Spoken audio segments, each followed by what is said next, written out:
Good evening, everyone. I'd like to welcome all of you to the January 13th regular meeting of Council, and I'd first like to recognize, as we always do, that we are in the traditional territory of the Snuneymuxw First Nation.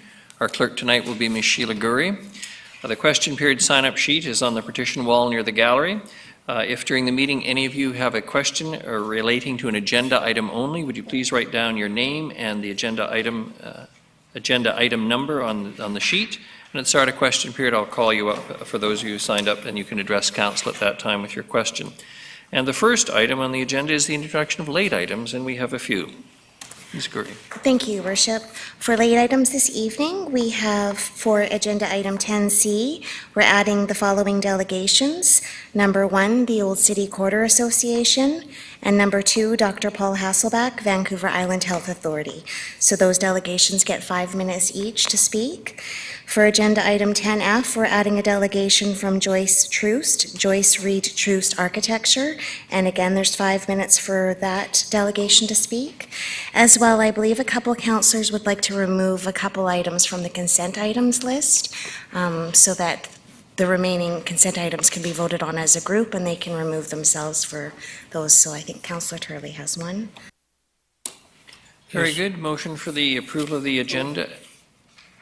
Do we not have to let you know? Sorry? Not at this time. You can wait until the consent items comes up. Yes, thank you. Move the agenda. Seconded.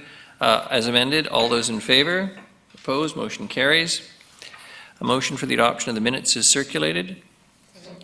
Councillor Armstrong, seconded Councillor Martman. All those in favor? Motion carries. Thank you very much. The Mayor's report. Well, I'm going to state the obvious tonight. This morning we got our first dose of snow, and more flurries are expected through to tomorrow. During a snow event, city work crews will be focused on priority 1 and 2 routes, and it means it could take upwards of 96 hours, 4 days, for crews to start clearing residential areas which are priority 3 routes. So we're asking you, obviously, as council, to take extra caution when you're driving, walking, or cycling. Roads and sidewalks can be slippery during and after a snowfall, obviously, and that means everyone must take their own extra care in their daily commutes. Would you please shovel salt and keep your driveways and storefronts clear? We recognize that not everyone can physically manage that in their residence or their business, so you need to make arrangements if you need help, especially if you expect to be away from your home or workplace during the winter season. I encourage all of you to take advantage of technology and stay up to date with the city's website with a response to the snow and what residents and commuters can do to stay safe in the city's website, Twitter feed, and Facebook page. And finally, I'd like to take this opportunity to thank the city work crews, the Nanaimo Fire Services, and the RCMP for their efforts during times like this to keep the public safe and keep the public active and moving throughout the community as they need to. So welcome as we embrace more of the traditional Canadian winter weather around this time of year. Not quite what we'd expected necessarily, but we've had a mild year so far, so let's be grateful for the good news. This is our first meeting, so next to the public hearing we had last week, the first formal meeting of council, it's delightful to see all of you back here and see as many people as we do out in the audience tonight. Motion for adoption of consent items subject to a couple that we need to consider withdrawing. Is that right? Councillor Turley. Yes, Your Worship, I would like to have item C1, the 2020 Culture and Heritage Grant recommendations, removed as I have a conflict. Okay. Anything else? That was the one that I need to remove as well. I've got a conflict there. So a motion for adoption of the consent items with that deletion. All those in favor? Pardon me, a motion. So moved. So moved. And Councillor Bonner. All those in favor? Opposed? Motion carries. Ms. Gurry, they can remove themselves for the moment, and then we'll make... Yes, that's correct, Yes. Your Worship. So if they just remove themselves, and the rest of council can vote on C1.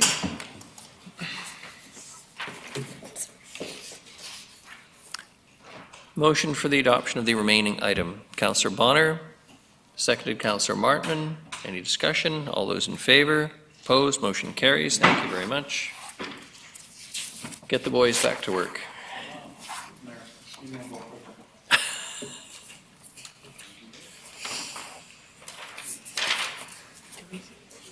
C2 was included in the headline. And we have no delegations. The next item is item 10, reports, the Opal Road traffic calming. Mr. Sims, are you presenting this? No. Who's presenting tonight? Mr. Rosen. So this is an information report on the effectiveness of the traffic calming that we installed on Opal Road on September 2019. The net result of the installation was that it reduced traffic by about 50%, so it essentially met its intended goal there. We acknowledge that there's been some illegal turning movements occurring at Rock City Road and Opal. We're working with the RCMP to conduct enforcement there, as well as we're looking at design options for mitigating that moving forward. So Mr. Rose, the report author, is here to answer questions, and I'm also available to answer questions. So. Councillor Gesselbrock. No? Any questions for staff on this? Councillor Hemmons. Thank you, Your Worship. Through you to staff.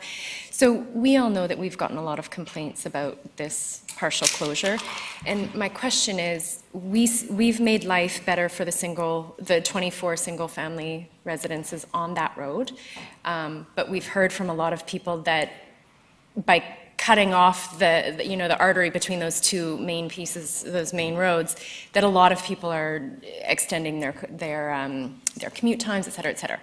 So, what is our process for identifying where we're going to spend resources on traffic calming? So, and I ask that, just to be a devil's advocate, there's 24 houses on my street. If we identify a problem, how does the city prioritize those? And why Opal over another street that needs another street that needs traffic calming? Through your worship, Councillor Hemmons, traffic calming inherently is a balance between safety or protecting a neighborhood and mobility, sort of efficiency of mobility, and it's always that balance. And in many cases, staff struggle to find an appropriate balance there. With Opal, there was a lot of discussion. And inherently, it comes down to philosophically what you find more important, safety, protecting the neighborhood, or sort of mobility efficiency. They're both things that we want to promote and encourage, but what do you find more important? In this case, that balance tipped in favor of sort of protecting the neighborhood and safety, because there was some pretty good options for mobility for the residents around Rock City. Mr. Rose can speak to the details around how we evaluate traffic calming requests. Typically, we receive those from a neighborhood and we conduct some technical studies, but I'll let Mr. Rose continue with that. Through your worship. So we do have a set of traffic calming guidelines that were developed in about 2006 as part of a program that ICBC ran called Safer Cities. And so that was produced by a consulting firm. And basically what it does is it gives us this toolkit and a workflow so that when we do receive concerns about traffic calming, speeding, or shortcutting issues, we have a workflow to go through and say, okay, is this a local road? Is this a network system? What are the thresholds that we need to look at to determine whether or not this is something we should consider? I think I've been involved in about 10 or 12 of them. And there are some that don't get past the public engagement process. We might look at them and say, okay, these are the volumes, these are the speeds. They meet the threshold from that perspective, but does the community support it? And so that's when we go out to the residents on that road or that within that neighborhood and try and do conduct some engagement to determine whether there's support from the community for that. So when you say how do we prioritize it, really, they come into us through effectively a complaint basis, and we then have to do some technical analysis to determine whether we should go forward, and at that point we do the engagement, and so that's when we determine whether or not it's a priority to actually invest some money on some sort of a traffic calming feature. Okay, that's good for now. Councillor Armstrong. Thank you. Have there been any studies to see how many people are turning left there? I know that one of our councillors has been there and seen quite a few people that will still turn left regardless and still keep going through. I myself have seen the same thing. Have you taken that into consideration? Through our follow-up, we have done traffic counts on Opal Road and then at the major road intersection, the Departure Bay and Uplands and Rock City. We did actually do a count at Rock City and Opal as well. I don't recall the number of people that we saw continuing to violate the signage. We are aware that some people are doing it, and this is something that we need to continue to look at. One of the sort of aspects of traffic calming is to really only do as much as you need to do. If you can get away with a small traffic island or one speed hump to achieve the desired outcome, then that's great, but sometimes you need to elevate and elevate. Opal Road is actually a really good example of that, because 10 years ago we started with speed humps, and that moderated some of the speed. It reduced the volumes a little bit, but not much, but we continue to see the volumes rise. So with respect to the actions at the intersection of Rock City, we are going to continue to try and explore ways to address those. And I guess my second question, if I may, goes to what Councillor Hammonds had said. It's that, we have 20, it's actually 20 houses, not 24, according to some people when counted. We've now disrupted over 800 people based on your counts alone. So how is that fair to a community when we hear that roads do not belong to a city, they belong to the whole, or not belong to a neighborhood? We hear this quite often when it comes time for development. Well, no, the road belongs to everybody. So now basically what we've said is that this road belongs to just that neighborhood, to those 20 people. And I think the stats that he provided were, it's an extra 520,000 driving kilometers just based on your numbers.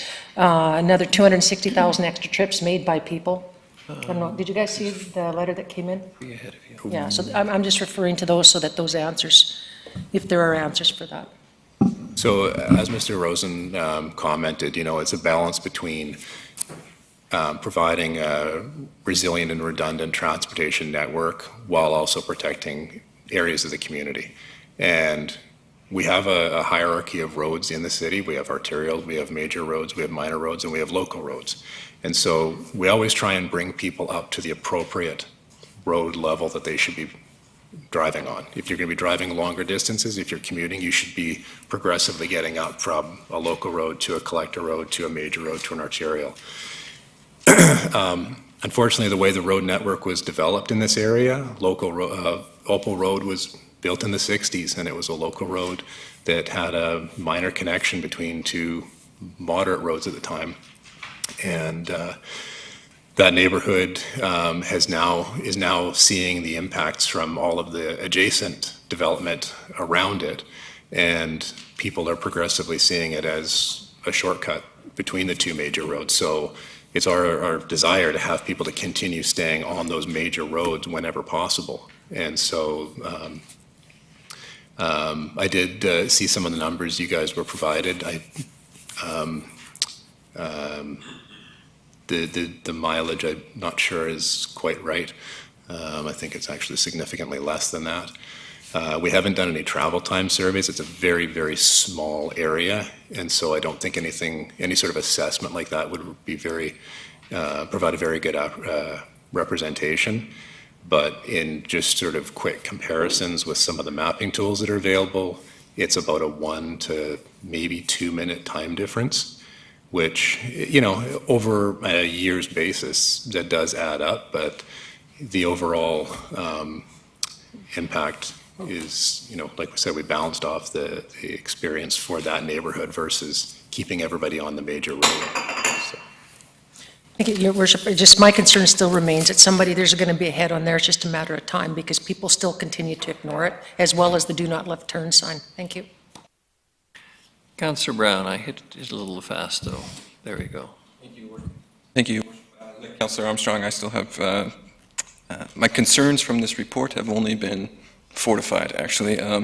When I look at this over 250,000 annual trips going from a distributed network model to now being pushed to an intersection, it's no one busy. I wonder about our methodology overall. So I know we look at these roads in isolation, but I'm just curious, like Councillor Hammonds, I'm curious, how many people on the street petitioned for this road to be closed, and what does that engagement process look like? Because I've heard from several folks that I said they weren't aware of the engagement process. They only found out through the city putting in work, and starting to do the work. And so I'm having trouble reconciling the spending of resources on quite a minor issue that's become quite a big issue for those people impacted with knowing when we look at rezonings and all that, we look at intersection failures and we require people to do quite a robust analysis.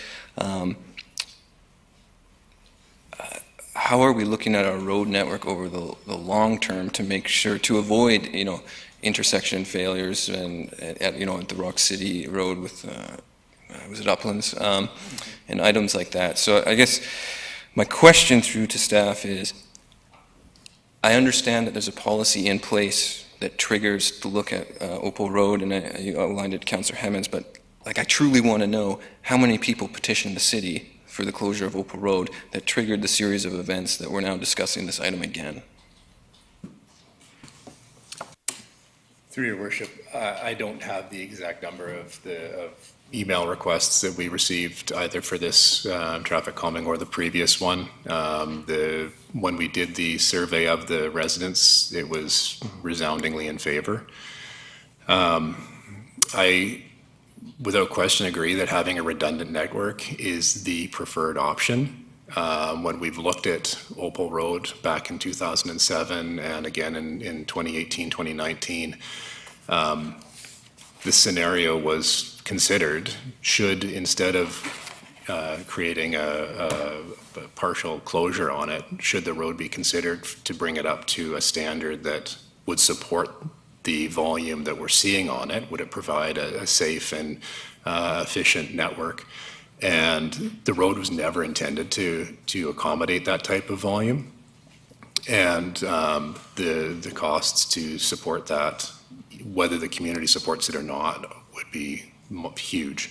And so in going through our reviews of various options, we've considered, or we feel like we've considered just about everything. And so when we did the public consultation, we viewed it as a local road. And so the people who were local to that road were the ones who were gauged. And so that was the process that we went through for that.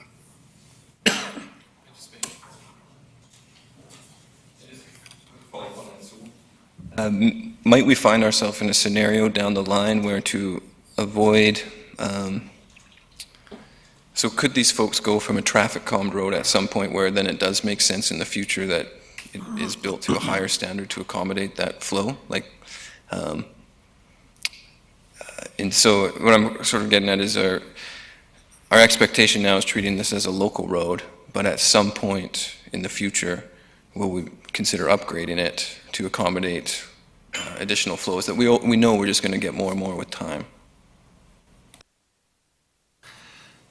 Through to Councillor Brown. So we looked at the horizontal and the vertical geometry of the existing alignment, and it's quite deficient compared to what would be required to be able to accommodate the increased traffic and cycling and pedestrian activity. So be a major amount of civil works required to be able to bring that road up to the standard necessary to be able to accommodate that kind of traffic. So probably it would be cost prohibitive given the amount of traffic volume there is sort of where we ended up.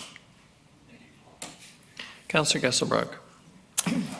Thank you, Worship. Through you to staff, I was just curious feedback of the local residents now that this has gone in. Has there been word of folks appreciating the decrease in traffic?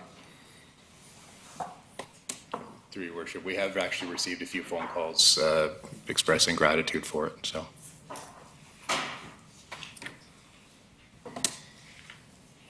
Councillor Hemmens.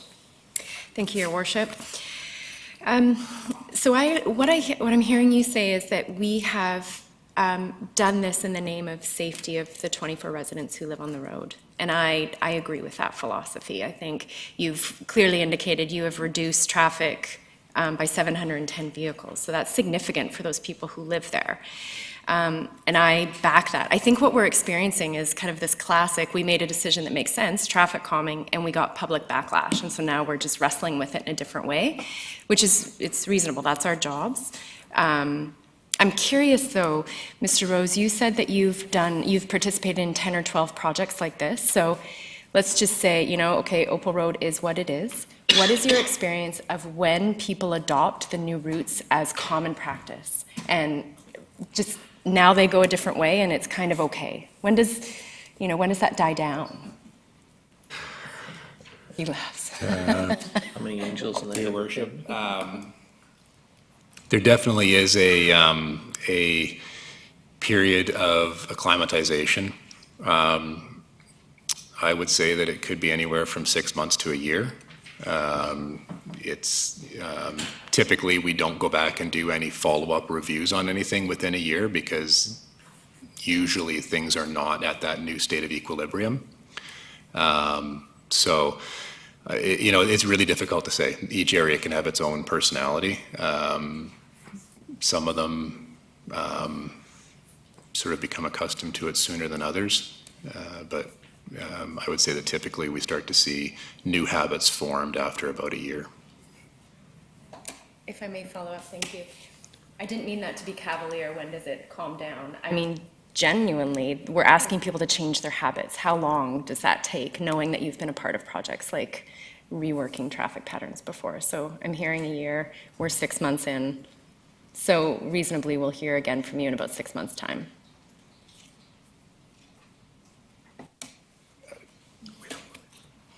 We tend not to sort of have continued follow-up. If there are things that change or that we become aware of, we can always revisit them. One of the things that we committed to right from the outset was to continue to monitor the intersections where we are seeing the traffic move through now instead of where they were going. So that's something that is going to be an ongoing thing now. We're just going to sort of fold it into the rest of our regular traffic observations. But yeah, that would be our approach moving forward. Councillor Turley. Thank you, Your Worship. I actually have just two things one's a bit of a question that I think you've already answered, but I would just like to ask it again just to confirm. The other one is a comment. First of all, I think I heard you say that the durability of the pavement on a major road is significantly more than a local road. Is that what I heard you say? To be able to handle the extra volume of traffic?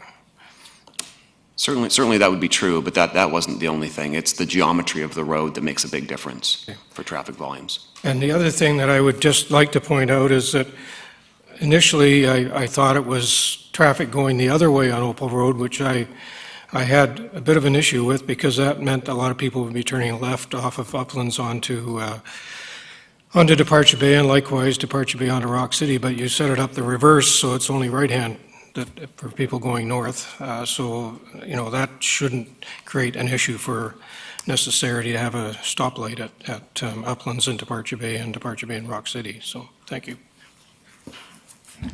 Councillor Brown? Just a quick comment, and hopefully you'll indulge me. It seems odd to me that we would reroute 250,000 annual trips in the name of safety for 24 houses and run them by Rock City School. I just don't understand that logic. I just have to make that known again. Mr. Rudolph, I've got you on the list. Well, Your Worship, just in an effort to clarify process, I think it was asked, what is the process? And unless council so directs, this would not be coming back, though at any point in time, council could bring it back.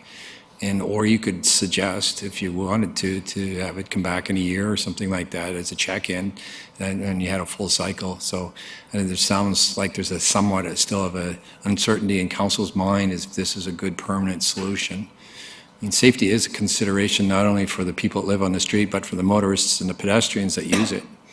So if it's an under-designed street, that would have to be a risk management consideration too, if you're to create something that's more capable of accommodating the band of uses through there. It might be something to consider at a future date. So you could direct staff to remove it, you can direct staff to do nothing and check in at some point in time if you ask, or you could specify a period of time that you'd like to have it brought back just for a check-in with a more fulsome set of experience with it.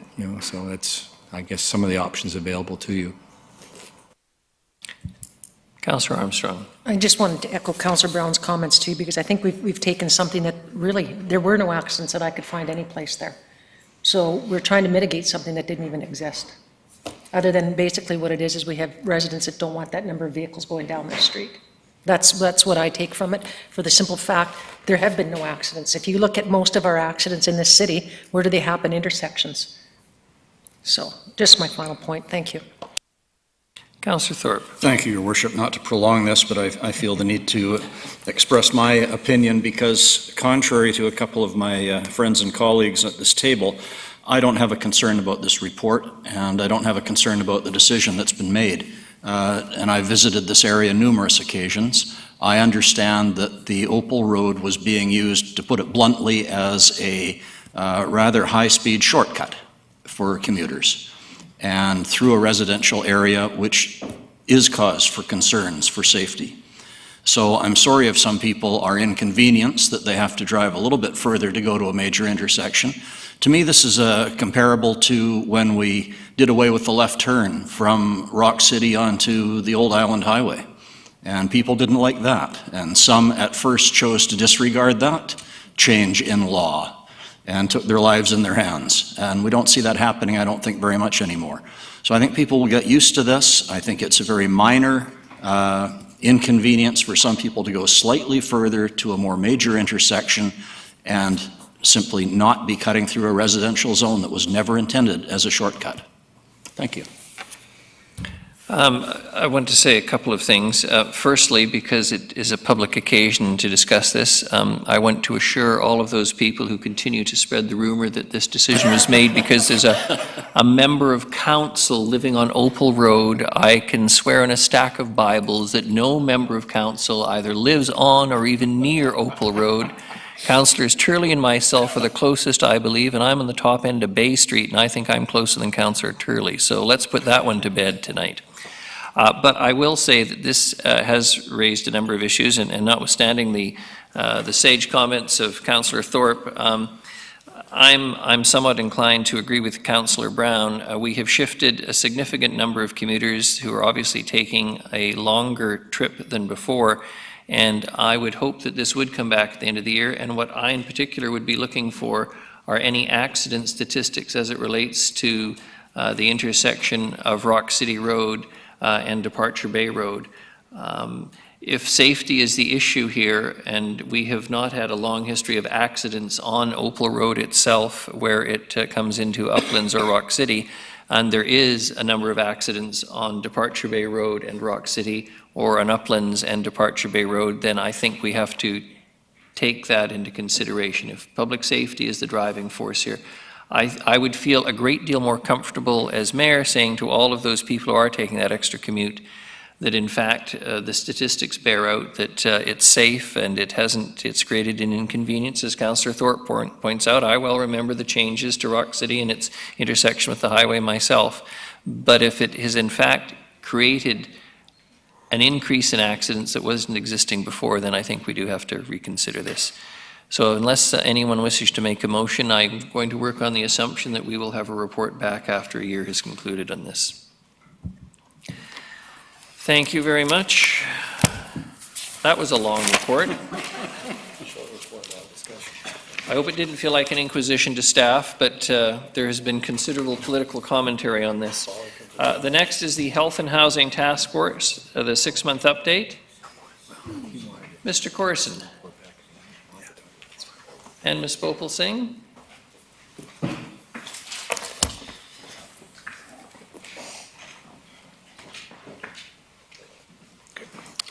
Great. Thanks, Your Worship. So Council recall on May 13th of 2019, Council approved the creation of the Health and Housing Task Force to address the health and housing crisis that's in our community. Councillors Bonner and Hemmens were appointed as the chair and co-chair of the task force. Staff are using this opportunity tonight to provide Council with an update of what's been accomplished over the last 6 months. Ms. Bhopal Singh, our Manager of Community Planning, is going to provide you with a background on the report. And we have a presentation from Ms. Dina K. Bino to discuss the systems mapping and social impact project that's currently underway. So over to Ms. Bhopal Singh. Good evening, Council. Good evening. As Director Corson just stated, in May 2019, Council made the decision to create a health and housing task force aim to move forward the dial in our community on various health and housing issues that we're facing. This includes homelessness, the opioid crisis, and a range of other related issues that we're dealing with. Since then, the task force first meeting was in July 2019, and since then there have been 7 meetings. During this time, the task force has heard from a number of different agencies on best practices. The task force is made up of both government and non-governmental members, and Attachment A, in the terms of reference, shows the diversity of different stakeholders the task force brings together. What I'm going to focus on today is some of the key outcomes of the task force. The task force was designed to help bring forward collaboration between different partners who, while they've worked together in other forums, have never worked together in quite this way as pulled together by our council. So in terms of the outcomes, important presentations on best practices around BC and other parts of Canada. This includes presentations on how communities have looked at the different services that provide both health and housing supports, how these have been mapped out, and how they've been audited to examine what's going on in each community. And this has been something that has been a factor for guiding the task force on some of its outcomes that I'll explain in a few minutes. So we heard from Turner Strategies, one of several consulting companies that do something called systems mapping and auditing, that look at what are the resource gaps in a community, what are the overlaps in services provided to address health and housing, and what are opportunities for improving integration and collaboration. The task force, taking the information that had been provided from various stakeholders that came to meetings, held a one-day facilitated session to decide what its priorities would be going forward for the next 6 months. This resulted in a recommendation to Council that you received on December 2nd, and Council approved the redirection of funds to help coordinate the task force for the next 6 months, and to request that Service Canada support us in funding a systems mapping project. So some key outcomes for the task force has been some collaboration and innovation that would not have happened if we hadn't brought these partners together. This includes contributions from Service Canada to fund mapping of the different resources in our community. It also includes collaboration with the Homelessness Coalition, who directed a significant portion of their federal funding towards this mapping project, with the understanding that it would lead us towards something called coordinated access. Coordinated access is basically a means and a system of integrating all the different services that a community member might need who's struggling with a variety of challenges, and making sure they don't slip between the gaps. So currently BC Housing is implementing coordinated access for their housing, their supportive housing, and Nanaimo is looking at broadening that out to a whole range of other services and supports that people need to keep themselves housed and healthy. So another key piece that the task force has also been instrumental in is in advocating leveraging for more supports. So in August, the task force had the chance to meet with Minister Darcy to request more supports for our temporary supportive housing sites, and also to advocate for more recovery beds. And in November, we received a response from Minister Darcy that she and her team in Victoria are looking at how they can further those requests for us. So that's something we'll continue to follow up on. And moving forward, we have now started implementing the work of the task force to do the systems mapping project. And a key part of that will be a series of different dialogues and conversations with different stakeholders in our community, whether it be youth, Indigenous community, people with lived experience, how we can hear their voices through understanding what's missing in our community, what resources are needed to address the gaps of those with different needs. And as part of that, we hired Turner Strategies, including Dina K. Beno, who is with us here today, and she's going to talk about how the next 6 months of the task force will be used to implement this systems mapping project. And that will be a key part of the task force work for the next 6 months. And at the end of the 6 months, we anticipate to come back to you with the results of this, the implications for us as a community. It should give us a clear picture of what resources we have, how well they're being used to address health and housing issues, where there are overlaps, and where there are gaps. And so it will give us the means to advocate and leverage for more resources, to also facilitate greater collaboration, and the process of the systems mapping and the impacts of the resources we have, we also hope will foster even stronger collaboration amongst our nonprofits and our government partners. So with that, I'd like to turn over to Dina K. Benno to give us a presentation of what the next 6 months look like. Thank you. Good evening and welcome. I'm going to provide you just a brief presentation of what the process will be for the period of January to July with respect to the systems mapping and the community-based action research that will help to bridge the implementation on the ground with the community.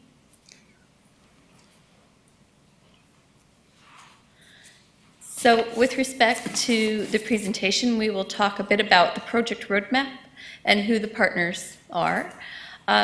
Specifically, we want to thank United Way, Central and Northern Vancouver, Service Canada, City of Nanaimo, Nanaimo Homelessness Coalition, and the Health and Housing Task Force for participating and being partners within this initiative. Secondly, we will discuss the community engagement process and key milestones or deliverables.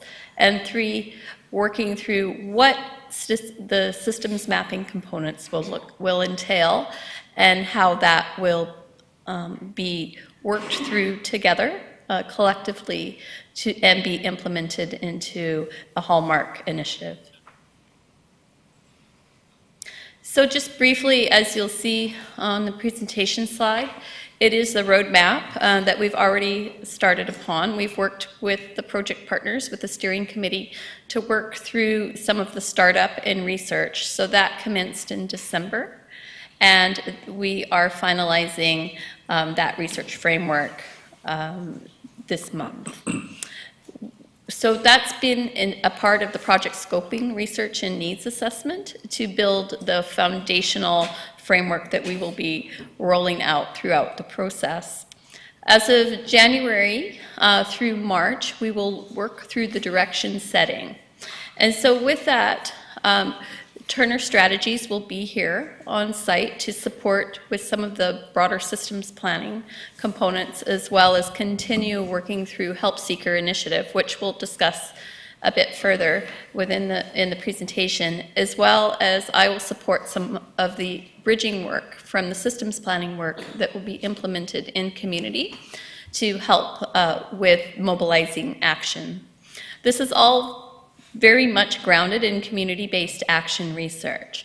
So as all of the research is being conducted and the systems components are being developed, we will be actually working with a broad cross-sector of stakeholders to implement these actions in a responsive manner. With that, we will be hosting a series of design labs that will take a look at the process overall with multiple stakeholder perspectives. As we move into Sprint 3, that's refining priorities from April to May 2020. That's when we'll be bringing in the systems planning and the data that's being generated, both from stakeholder perspectives as well as the systems work, and applying that to the integrated funding strategy, starting to develop key performance indicators and shared outcomes so the community itself can start a shared outcome measurement system. Sprint 4, we will be embarking on the implementation strategy. So that's where the validation of the work will occur that has been conducted from January until then, as well as the rollout of the implementation plan. And I'll discuss that a bit further. So what are the key deliverables of this process? One is the development of the Health and Housing Action Plan. So this will be working from prior plans and policies as foundational research to help support that work. But overall, we will be working to a more integrated plan that will outline priorities for Nanaimo, looking at targets, gaps, and costs to address current and projected needs of the most vulnerable in the community. Secondly, through the systems mapping and help seeker, there will be over 600 plus services that operate currently in Nanaimo who will be brought into this process to better understand what the gaps are and where we can align services across sectors to support individuals who are seeking services through either the Help Seeker app or coordinated access. And this is done through real-time data. Third, we'll take of the process all along throughout all sprints. We'll incorporate strategic engagement with stakeholders to support voices to be heard, diverse perspectives to be incorporated into the process, and also to help identify what the key priority actions will be in the Health and Housing Action Plan, as well as the strategic decision-making moving forward. Fourth is an integral component, that's the integrated funding strategy. So what you'll see when the data comes together from the help seeker information and the systems planning is actually analysis that will show you what percentage of funding is coming from what sector or what source to what specific area or priority in the city. And so that will help you identify strategically where funding should be allocated to. Help Seeker identifies the greatest gap or need, and then the strategic funding analysis will help you identify how you can respond to those needs or leverage shared resources or advocate through policy mechanisms or with other levels of government. And fifth is the integrated coordinated access model. This is something that Service Canada is requiring communities that are designated throughout the country to develop a coordinated access system. And what that means is to provide integrated access for individuals to for housing, health, income assistance, and community integration supports. So this is really bringing all of that information together that we've worked through in the various components to be able to build a system of support. It also provides opportunity for service providers and housing providers and sectors to work together in a different manner. You start focusing on shared outcomes, and also it helps to allocate resources in a manner that is more integrated and more effective. And lastly, the Complex Needs Integrated Service Model will be the flagship initiative that will bring all of the various pieces together, 1 through 5, in a manner that we can implement and animate in the community. So this will be one of those tangible initiatives where the community will actually start seeing incremental change. So we will focus on your top 50 system users here in Nanaimo and take a look at what their housing, health, income support, and community integration needs are, and then work through a systems perspective to meet those needs. So the Nanaimo systems map to date through Help Seeker, it looks a bit like this. So already your data is going into Help Seeker. And you can see that to date, there's been 3,321 interactions this year. The top 5 areas of support have been searched for are housing slash transitional outreach, homelessness services, and what services are free in your community. So this is an example of how when we receive that data, one, it supports individuals who are seeking those services to navigate it on devices or the helpers who are supporting them, agencies. But then the data goes into the system then to help the community overall to be able to better understand what your needs are in the community. Then this is mapped against how much funding is being allocated to those needs here in your community. So you start understanding where the gaps are and where the needs are and what areas you can effectively advocate for change or funding to come into the community. So through this process, we will host a series of interactive design labs. So there will be plenty of opportunity for the community and various stakeholders to also participate. Thank you, and if you have any questions, I'll be happy to take them. Councillor Armstrong. Thank you. How does this relate to the 211 project, which has been working for quite a while?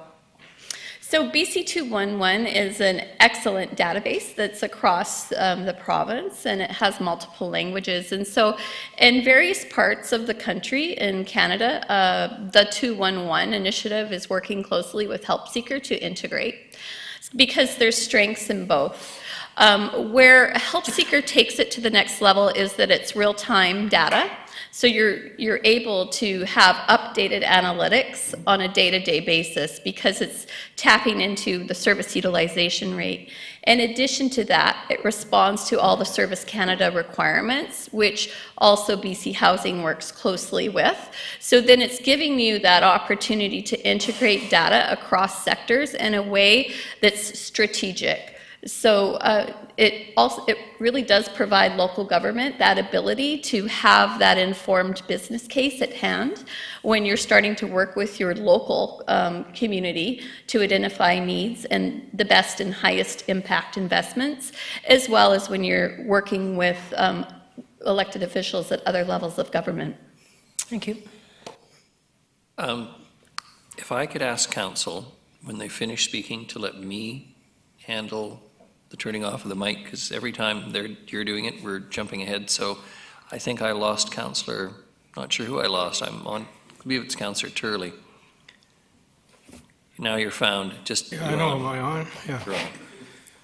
That's all right, I'm quite used to being lost.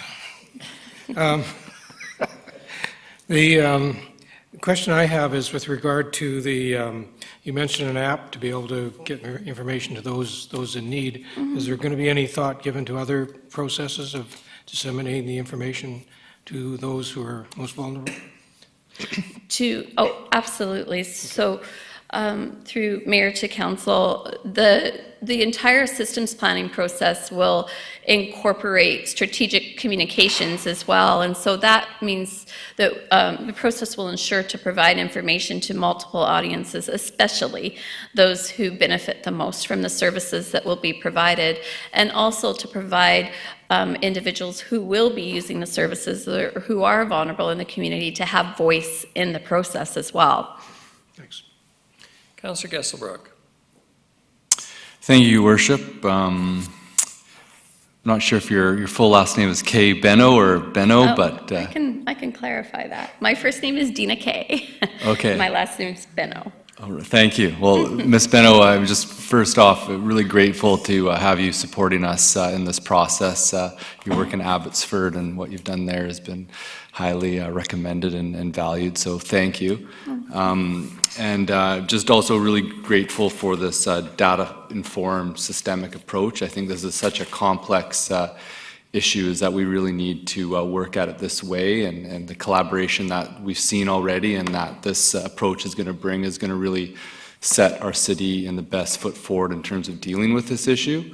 My question is, one thing that we've talked a lot about as council is sort of a systemic advocacy program with the province and the federal government for additional support, and we really need to understand what exactly our gaps are and how to get our services efficient here. And I'm just seeing on number 4, the integrated funding strategy to create a co-investment model. Is that really where we'll have a clear picture of what we actually should be advocating for?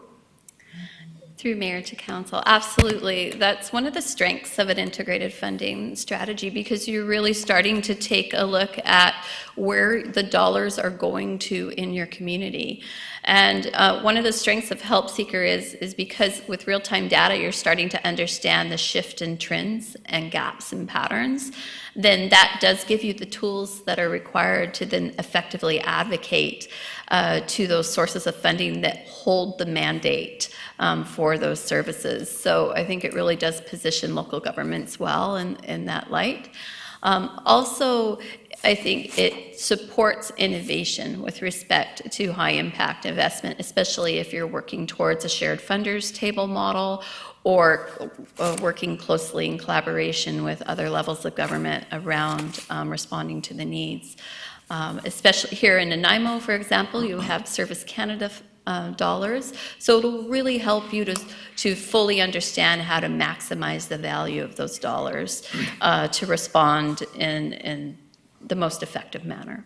Thank you. And just to follow up on that, when projected would sort of that information start to begin available, just in terms of, you know, if we're looking at our advocacy strategy, when would we start to have a clearer idea of sort of where these gaps are and what council needs to be doing? So with respect to the data now, it's still being refined and uploaded, but it's already starting to give you the trends and patterns. So just from this slide that's up here, there's further analysis that can already be generated from this data to show you exactly where the gaps and needs are. And I think what's underway now is the background research to develop the funding strategy framework. So some of that initial data will be coming soon. And Alina Turner with Turner Strategies will be here next week as well. So she'll be able to provide an update at that point. Okay, thank you. Just one final last thing. Yeah, I think my question is, it looked like that, you know, it would be a few months out before that is finalized, but we're going to be having a discussion at our Governance and Priorities Committee around our advocacy, and curious if it is possible to start earlier on, pull out some information so that we can begin putting bugs in people's ears and build up, starting to maybe a little bit earlier than when it would be finalized. Through the Mayor to Council, absolutely preliminary information would be available, but just with a footnote that a more robust kind of data set will be ready towards the April marker. Great, thank you so much, and it's great to have you here. Thank you. Thank you. Councillor Bonner. Thank you, Your Worship. As co-chair with Councillor Hemmons of the task force, I'd also like to add that Ms. Benno referred to 4 sprints, and after each sprint, there'll be a report coming back to council on how we made out with that particular sprint and what's going forward, so that council has a clear understanding of the work that's going through and the progress that we're making over the course of this project, so that when the final report comes out, you'll be much more clear on what it's going to be about. Thank you very much. Thank you, Ms. Benno, Ms. Bhopal Singh, Mr. Corson. Thank you.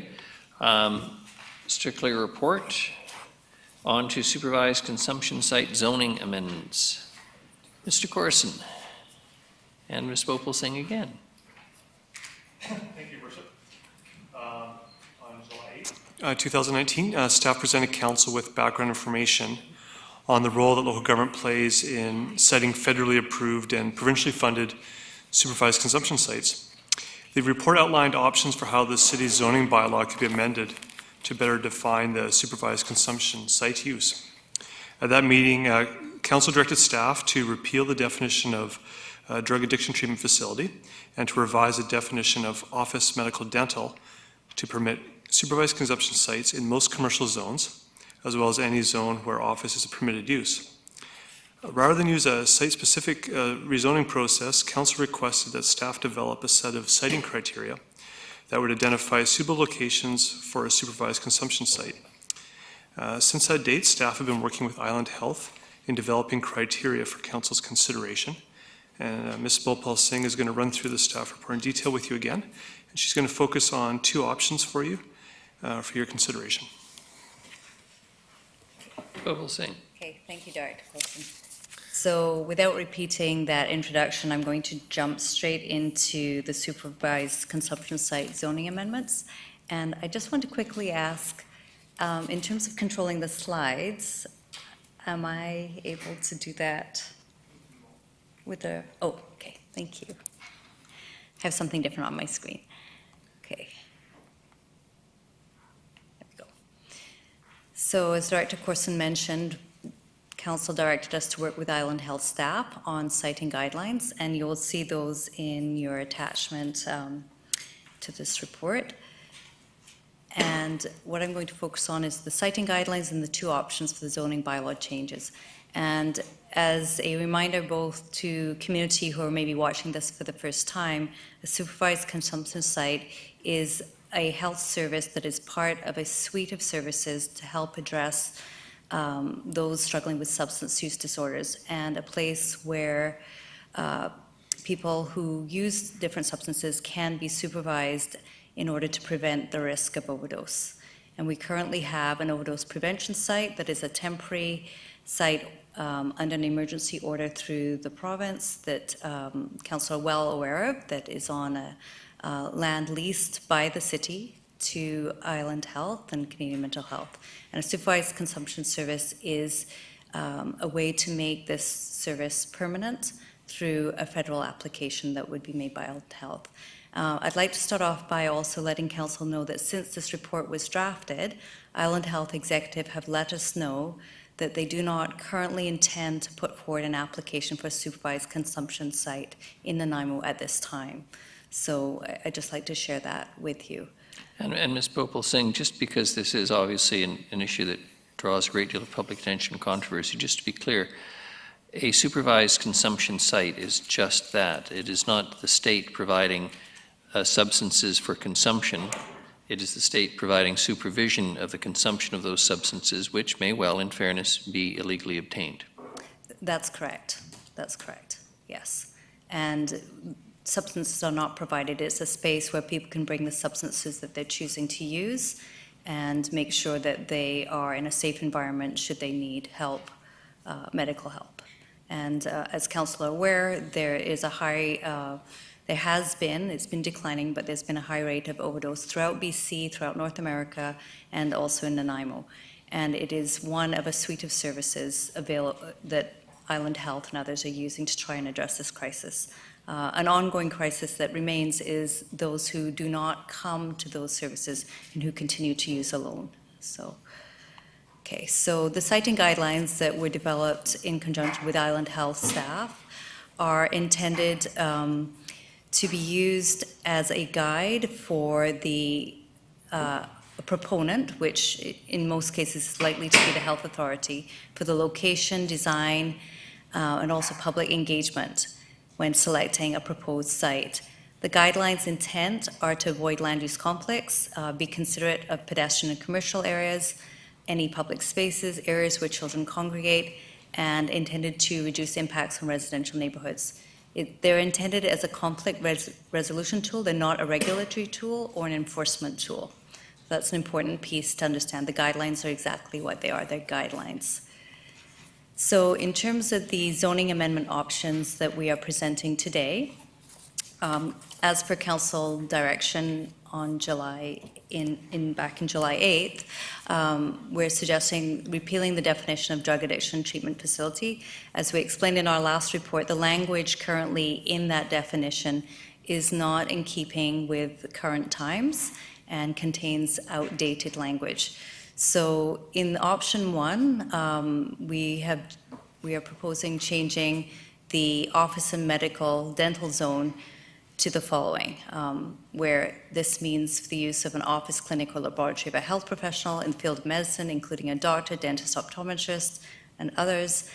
And also the key part is any other health professional designated under the Province of BC's Health Professions Act or the Emergency Health Services Act. So in this option, which is the preferred option by Island Health, a supervised consumption site would be interpreted as a health service under this definition. So now I will speak to you on option two. some of the implications of option one. The advantages of this would be to strengthen our relationship with Island Health by demonstrating trust in their siting process.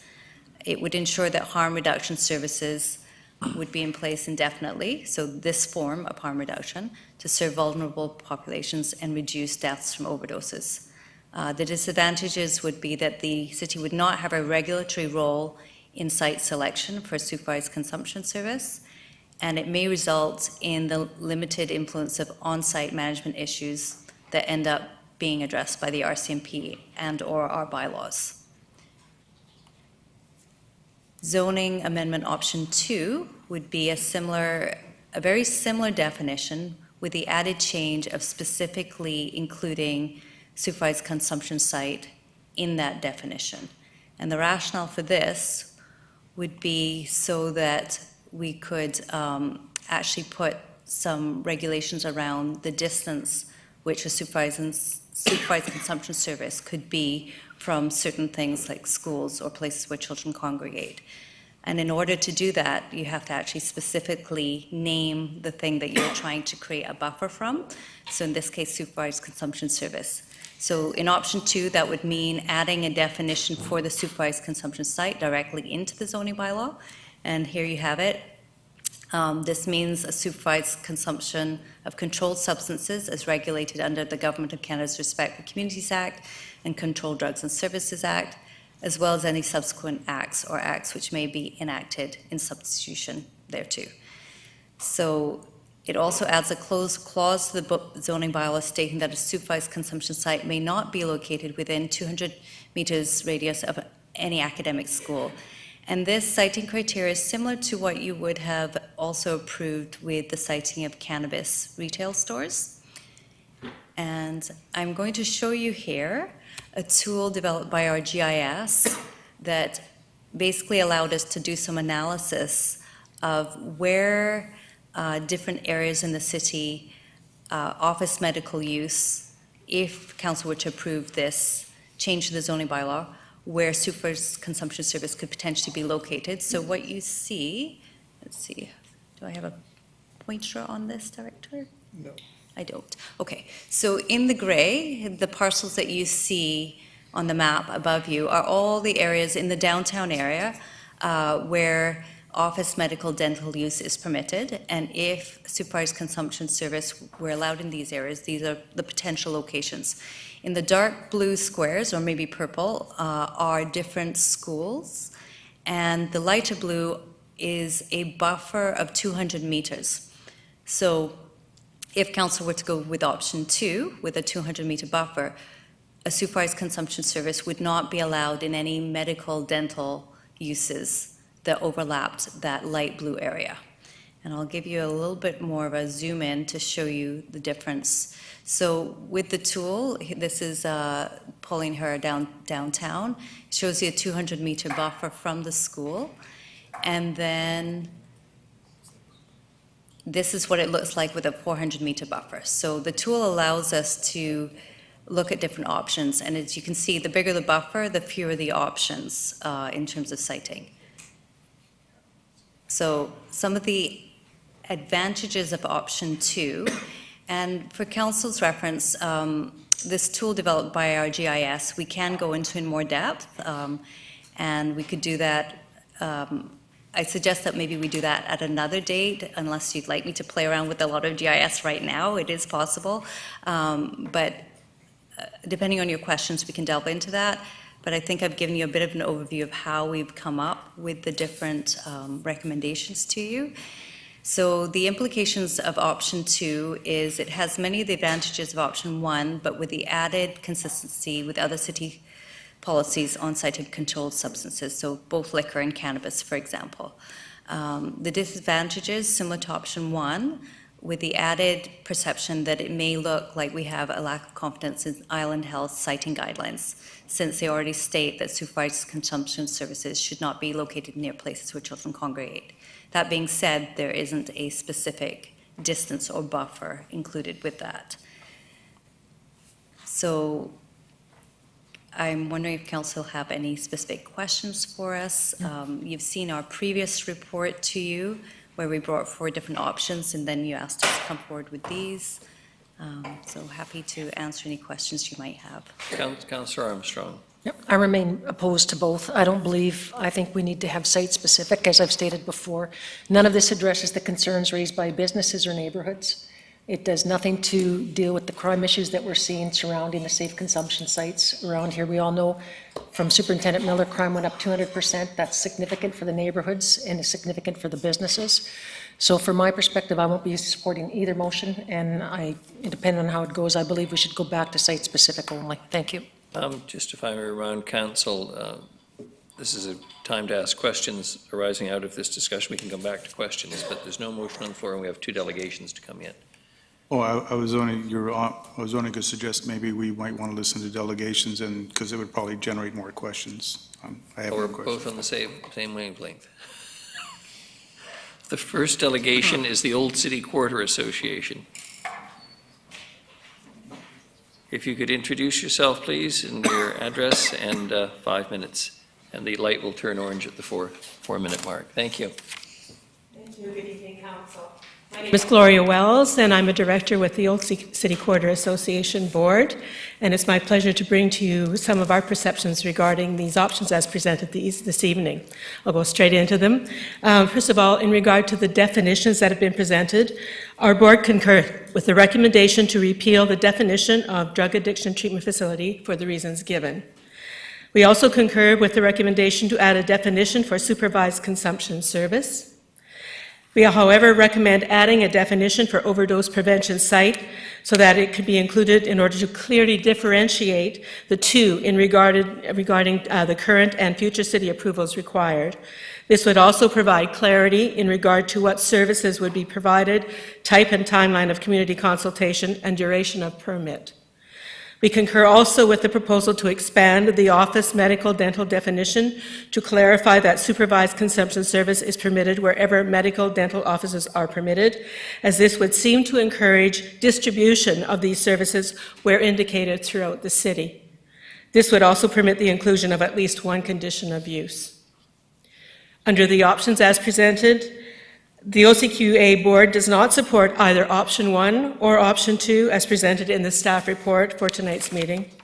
While option 1 concludes that one of the advantages of adopting this option would be that existing harm reduction services can remain in place permanently, if this is in reference to the Wesley Street site in the Old City Quarter, the OCQA board requests more complete information regarding for whom this would be advantageous and how the determination was arrived at. Option 2 does not seem to refer to whether this option would also allow for permanent permits to be issued for identified sites. Thus, the inference for us is that both would be considered to be permanent permits. The OCQA board recommends that permits referring to the definition of supervised consumption sites be classified as temporary for a maximum of 6 years, at which point, subject to positive comprehensive evaluation submitted to the city pertaining to site management and community impact indicators, a permanent permit may be issued. This process would, it is felt, allow continuing leadership of the city in maintaining vibrant communities throughout Nanaimo and rebuilding a trust in the Old City Quarter, for example, toward service providers who thus far have done nothing in regard to the current site to engender a feeling of trust in the service delivery model, or in the ongoing consultation processes, or in the severe impacts as they relate to our community. The aim to be consistent with other municipalities in BC would only be desirable in instances where they have put into place policies and processes that have resulted in optimal positive outcomes for users of the services and the communities in which they are placed. Neither option addresses the consistent disadvantages outlined in both options. So proposed supervised consumption site at 437 Wesley, referring to the April 6, 2017 presentation to the City of Nanaimo Public Safety Committee, it indicates that service at 437 Wesley Street in the Old City Quarter is identified by Island Health as a preferred site for a permanent supervised consumption site, and in his May 23, 2019 from Dr. Paul Hasselbach of Island Health to city staff, which states that it is anticipated that the current Nanaimo overdose prevention site will remain, the OCQA board requests clarification as to the intention here. If the intention is not to transition 437 Wesley to an SCS site, if a transition were proposed in accordance with the requirements of the S56 exemption, which I gather tonight is no longer going forward, nevertheless, the OCQA board would welcome full participation in the consultation process. If it is not the intention, the OCQA board registers its strong opposition to issuing a continuing temporary or permanent permit unless and until the serious concerns experienced over the past 3 years are meaningfully dealt with. The OCQA Board Association would also like to review the most recent evaluation of the Wesley Street site, since the evaluation was not included in the August 2018 final report of the overdose prevention sites in Campbell River, Courtenay, Cowichan Valley, and Port Alberni. And as well, we would advocate for the inclusion of a proposal to include an enhanced security approach, as has been seen with the Island Health and other partners providing service in the Cowichan Valley area. We also have a commitment to collaborative action through the board. In the presentation provided to you earlier, we recognize that we are dealing with a crisis of the highest magnitude in Canada, played out now in Nanaimo, and we look forward to working with everyone as it regards collaboration and joint problem-solving, solution finding, in the end to be able to come up with a way to deal with these issues as they are impacting all of us. Thank you. Absolutely. I made it. On time. I am impressed. Sorry I had to talk so fast. There was a lot I wanted to get through there. Questions for the delegation? No one? Councillor Gesselbrock. Thank you, Worship. Through you to the delegation. I'm just curious, in terms of the relationship and communication between the Old City Quarter Association and the Wesley Street OCP, is there a relationship there presently? There has been none. Thank you. Councillor Turley. Thank you, Worship. Through you to the delegation, you made reference to a supervised consumption site located in the Cowichan Valley, and in all the information we've received, there's never been a mention of one there. So is it fairly recent, or is it... Well, I gather it's not true, and I'm sorry, Council through the Chair. To our knowledge, it's been there for a while because there was a 2018 evaluation done of the site, so it had to exist prior to that in order for that evaluation to take place. Okay, thank you. Thank you very much. Thank you. The next delegation is Dr. Paul Hasselbeck. Dr. Hasselbeck.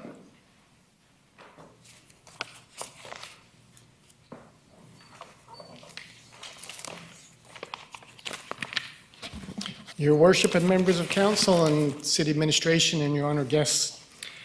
Late in 2016, this Council was scheduled to receive a report on the steps needed to implement a supervised consumption site for our community. Weather and Council time limits resulted in that discussion being postponed. This resulted in December 2016 and into January 2017 with the establishment of a pop-up overdose prevention site led in part by 2 councillors of the City of Nanaimo. A rapid decision process led to the establishment of an overdose prevention site under the provincial state of public health emergency. Through this time frame, a barrier to better care embedded in the Nanaimo City zoning bylaw was identified. The initial process for supervised consumption site was accelerated with an attempt to comply with the zoning bylaw, only to be struck down by this council in May of 2017. Subsequently, there were numerous meetings between the operator, city staff, and Island Health regarding steps required to implement a supervised consumption site for other better treatment opportunities within Nanaimo that led to a report coming to Council in December of 2017. It was to be one step of progressing forward on the safer consumption options. In February 2018, Council was formally requested by myself as your medical health officer to address the obstacle to substance use treatment found in the definition of a drug addiction treatment facility for the City of Nanaimo zoning bylaw 4500. That same month, the Ministry of Mental Health and Addictions asked Council to address these barriers. Council has received further communications on this matter from at least the Provincial Health Officer in May of 2019, as well as letters from the Nanaimo Division of Family Practice, Health Officers Council of British Columbia, and a petition from the staff of the Nanaimo Regional General Hospital. Since 2018, the matter has come to at least two city committees, at least one in-camera council meeting, and was last before this council 6 months ago, where council indicated a willingness to move forward if there was separate guidance on the zoning bylaw issue of siting for supervised consumption sites. At the July meeting, I recommended that council not include siting criteria for supervised consumption site in the zoning bylaw, and more generally for any health service, which is based on a clinical diagnosis or on a health service to a specific population. The rationale for avoiding such terminology is discrimination on the basis of disease or disability. It's not permitted under the BC human rights legislation. If challenged before a human rights hearing, the current zoning bylaw 4500 would have been quickly found to be discriminatory in its wording. It has already adversely affected people with substance use disorders in this city. I believe council and the people of Nanaimo need to be aware that the lack of progress in resolution of this matter has had negative repercussions for persons who use substances. Nanaimo has been overlooked relative to being resourced for safer consumption alternatives. The lack of progress in a supervised consumption site has likely been a contributor to the deterioration of the Wesley Street area, just as the lack of progress in the December 2017 recommendations to council to address the downtown issues has also been contributing to those changes. Limited new resources for response to the overdose crisis will make movement on implementing a supervised consumption site challenging at best. It is, however, the opinion of myself and the opinion of some of my knowledgeable colleagues in substance use disorder treatment that for Nanaimo we still need a community to implement a full suite of services, including supervised consumption. The response to the overdose crisis is not dependent on a single intervention. Some of you may recall the graphic of a ship's helm with some 20 distinct paths that represent the continuum of services to respond to the overdose crisis. While progress in the area of supervised consumption and low-barrier housing have been stymied, significant progress has been achieved in other aspects of the response. In 2019, Nanaimo fatality rates have continued to decrease from the 2017 peak, although it's still 5 times higher than the pre-2013 levels. We've lost 200 of the residents of Nanaimo during this time frame. But we've seen an additional 360 people on long-term treatment. That's a significant increase, but we still have an estimated 1,200 persons who have opiate-based substance use in Nanaimo, of which half continue to inject. The need for supervised consumption and safer supply alternatives for those who remain dependent or not responding is just as pressing today as it was at the start of the crisis. I urge you to adopt the first option presented today, and while including supervised consumption in the definition of medical, which doesn't include the supervised consumption and definition of medical dental offices. Thank you, Dr. Hasselbeck. I'll be happy to take any of your other questions. I suspect there will be some questions. Councillor Hemmens? Ooh, let's get it right in there. Thank you very much. Thank you, Dr. Hasselbeck, for your presentation. I want to begin by acknowledging I recognize the difficult circumstances you're working under, and I would hope in the spirit of reciprocity you would understand the difficult circumstances that we're working under. We're not in opposition here and wanting to make a community that works for everyone. Regarding the folks who won't access services, how would a supervised consumption site serve their needs in a way that the overdose prevention site isn't serving them right now?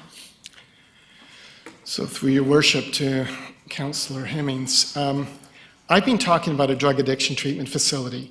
It is the labeling of the agenda that says this is about a supervised consumption site. That's one of the drug addiction treatment options that are out there that are precluded by the current zoning bylaw definition. That's where the discrimination comes into effect. There are many options out there for individuals who are currently using that could be implemented. Not all of them have to be at a supervised consumption site. That's just one of the barriers that's out there. And I need to remind this council that this city is the only BC community that uses a zoning bylaw to put this barrier up. And I don't think that keeps coming back out. This was a 2003 implementation or 2004 for the city of Nanaimo. All you'd be doing right now, all you would be doing right now is bringing the city of Nanaimo up to the same place as everybody else in the province. You are not approving anything, you are not making a change, you're getting rid of discriminatory language that does not belong in your zoning bylaw. If I may, I would ask that after this presentation wraps up, that staff respond to that particular piece. So I hear you that a supervised consumption site is just one piece of our overdose response, but that is what it's on our agenda tonight. That's what we're discussing. So I'd like to ask, as we're trying to prevent preventable deaths from overdose, why have we not opened another overdose prevention site that bypasses all of this? Sorry, through your worship, I'm actually not sure that I understand. Why don't we have multiple overdose prevention sites in the city of Nanaimo at this point? Yes. Okay, I think money is the bottom line of it. There is no money. It's why we would not be moving forward on an application at this point in time. Island Health isn't moving forward on any new programming. It doesn't matter if we're talking about supervised consumption or not. There is no money in the system. Okay, thank you. That answers another question I had as to whether Island Health has some resources already allocated towards this. So I think the greatest tension that we're not really discussing right now is that Wesley Street is an issue. And so I'm curious, what role does Island Health play in not necessarily the facility itself, but the surrounding environment that really impacts businesses and residents, et cetera, et cetera? And if we say, yes, let's go forward with no zoning requirements on a supervised consumption site, how are we not going to be replicating what's already happening on Wesley? How can we say to the community, this is going to be different? Thank you, through your worship. If we look back, I'm sure we'd want to do things differently. One of which we had some commitments, we had some discussions in place, and to be honest, I don't think the city came through with what they said they were going to commit to. Knowing that now, okay, and knowing what needs to be put in place, if we did go down the path of a supervised consumption site, there is an expectation of ongoing consultation with neighbors, with the community. There is an expectation of operating in such a fashion that there would be a minimization of impacts in the local neighborhood. As overdose prevention sites were implemented throughout the province, they were done so at a point of an absolute crisis where people were dying. They were the right thing to do at that point in time. They continue to be the right thing to do because we haven't been able to move to the next level. And in some places, that's because there's some barriers in place. We can look at what is occurring in other communities here on the island. And you raised the overdose prevention site for the Cowichan Valley. That's also being fairly significant in terms of what does that look like in terms of going forward for resolution to provide what is an essential service in that community. Okay, likewise in Port Alberni, I'm going to say that evaluation was only taken of the smaller communities. It wasn't undertaken here in Nanaimo, because in some of those sites we actually have very small volumes going through overdose prevention sites, not in Port Alberni and Cowichan Valley, where they actually have volumes that are higher than what we see in Nanaimo at this point in time, because many of the people using substances are uncomfortable coming to that particular location as well. So it's affecting our service delivery structures at this point. Okay, may I have a couple more. I'll be quick. So what role does your organization play in supporting the city to deal with the community impacts of having something like the overdose prevention site? Like, do you have any responsibility over what happens on Wesley Street? Because I can tell you the city has increased our fire budget, increased our police budget, increased our bylaw budget. I feel like we're doing what we can within the scope of what we do, including having this conversation tonight. So again, I'd like to know specifically what role Island Health plays in, I understand you fund the OPS and I applaud that move. I support that completely. I support the service providers who run that service. But when it comes to the street outside, that is a huge factor in how we make our decisions going forward on decisions like this. what role does Island Health play in supporting the social disorder that comes with that? Or not supporting, but you know what I mean, addressing. Through your worship, and I'm not here to speak on behalf of Island Health, I'm here to speak to you as a medical health officer. Having said that, I think that there's an absolute role for everyone. The reality is we've sat in rooms having these conversations and not seen things move forward. Okay, I would like to see much of that move forward. Okay, I almost was tempted to give you a list of the number of meetings that have occurred between Island Health, the operator, and the city of Nanaimo over the past 3 years since the opening of the overdose prevention site to try to address some of this. Some of that led to the recommendations coming forward in December 2017, very few of which have been implemented. But there were recommendations undertaken in a proactive fashion, rather than the reactive situation that occurred when you started putting the fences up, when you started pushing people into this area, and we see that in terms of the bylaw enforcement activities. Okay, this has become the location where it's acceptable for people to go. We don't want them in other parts of the community. We should have avoided this. And I'll be blunt in saying that. We should have avoided it, but we actually have that situation right now. It's not about the overdose prevention site. These are not individuals who are going to the OPS. I already told you we're not seeing as much volume going to the OPS because there's concern about going into that area.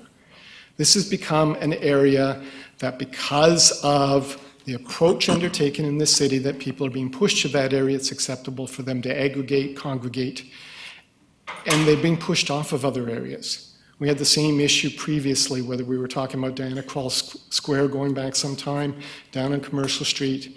It's been a move around of an issue. I'd love to have the conversation. But I'll tell you, we also can't have that conversation until we resolve some of the zoning bylaw issues and start talking about what does that long-term implementation plan look like. So to clarify, you're not interested or you're not able to help us problem solve what's happening in the community right now until we change the zoning bylaw. Is that accurate? Sorry, that is not what I said. I apologize if that was the interpretation. I think we've been trying to have some of those conversations, but there are some things that we can't move forward on until the zoning bylaw is changed. Okay, thank you. Councillor Armstrong. Thank you. Through you to Dr. Hasselbeck. Have you spoken with the family doctors in town who would be possibly subjected to having an overdose prevention site at their facilities, and what was their response? Sorry, through your worship to Councillor Armstrong, there actually hasn't been a conversation about having it located within a medical clinic at this point in time. I think that we are seeing conversations about other forms of substance use treatment, which are fairly novel and are the forthcoming activities, which are precluded currently. And I'm not sure where we will be able to get in terms of conversation with any of our clinics about allowing for consumption on their sites. And my second point too, one of my concerns, and you and I have gone back and forth on this for many years, as you're aware, is that once the person uses and they've been deemed that the drug is not going to cause a death or whatever, then they're thrown out into the streets and they're left to the neighborhood to police, they're left to the police, they're left to bylaws. Just recently in Kingston, one left a safe consumption site and beheaded one person and fatally stabbed another. So these are the things that get brought to our attention. That where's the oversight for these people once they leave the site? Because then they become the community's problem and they become the the police's problem, bylaws. I mean, a lot of it depends on the drug of choice. Obviously, meth is one that's very, concerning because of the behaviors that come with that. So those are my concerns, to be quite frank, is that they come in, they shoot up, and then they're left on the streets, and they congregate in the one area because the dealers all show up there. Like when Edmonton or Calgary opened up, there's 290% increase in crime there, drugs, drug trade, et cetera. So those are the concerns I have, and is there something you can say to change my position on that? Through your worship and to Councillor Armstrong, I'm not sure I'm going to change your position, and I'm not sure I'm going to try. However, I've already stated to this council that is my opinion and that of the substance use management folks that we need a supervised injection consumption site, because with that broader process are a suite of services that are more supportive. I do believe that there are things that can be undertaken with an overdose prevention site. We do have other staff going in trying to encourage and support individuals who are wanting to make healthier choices. But I think that that can also be augmented and bolstered over time. That's not currently what is in the arrangement, that overdose prevention sites are strictly a place where people can come, use. If they're safe, then they move on. Okay, and I accept that, but that's what an overdose prevention site was structured as. That is how they're implemented in the province of BC. The supervised consumption sites are much more than that in terms of a therapeutic environment. I think we can begin the therapeutic relationship in an overdose prevention site, but there isn't the follow-through to the same extent that a supervised consumption site is about. That's why we want to move forward. That's why we should have moved forward, and that's why I hope that in the future we can move forward. Thank you. Did I change your opinion at all, Councillor? Councillor Marmon. Thank you. Through you to Dr. Hasselbeck. When you were presenting, and I was trying to gather all the information, you talked about negative, I was assuming negative repercussions if we did not adopt one of these options. And that right now, we're actually contributing to Wesley Street being the way it is. So can you tell me, if we were to pass one of the options that gives the Island Health that it would be a supervised consumption site as a health service at the medical and dental offices, that would be throughout our city?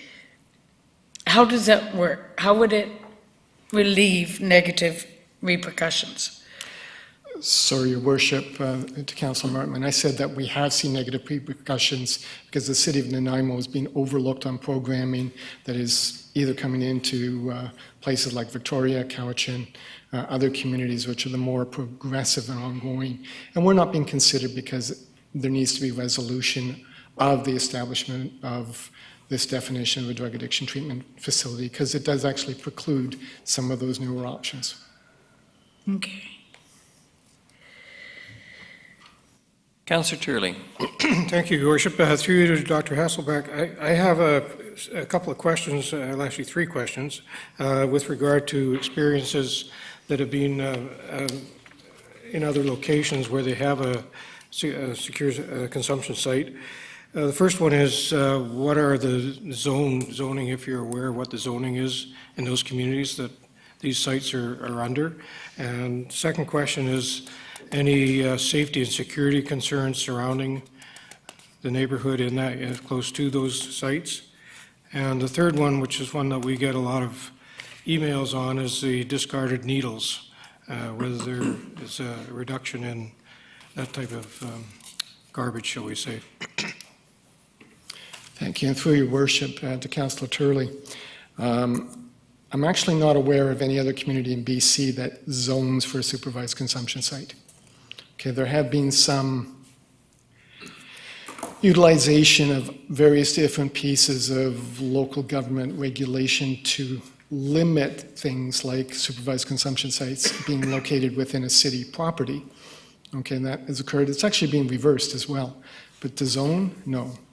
I have no problem, and I've stated this openly, that this is a health service and therefore it should be classified as a health service. Most communities, rather than using the terminology medical dental that I've looked at, use terminology like health services, and it clearly defines that it's an ambulatory sort of setting, which is very appropriate in terms of where the location is to be.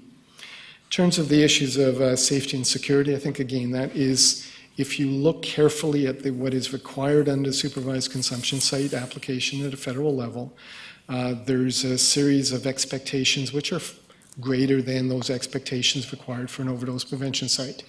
As overdose prevention sites were implemented, that wasn't at the top of the list. What was at the top of the list was saving lives. It has done that and it continues to do so. We have to remember that. It continues to do so. In terms of the issue of discarded needles, I think this is a flashpoint for a lot of communities where there isn't necessarily as much evidence that it is as problematic as it actually is. And certainly, I'm not going to say that there aren't needles that are discarded out there. The health risk is often overstated, and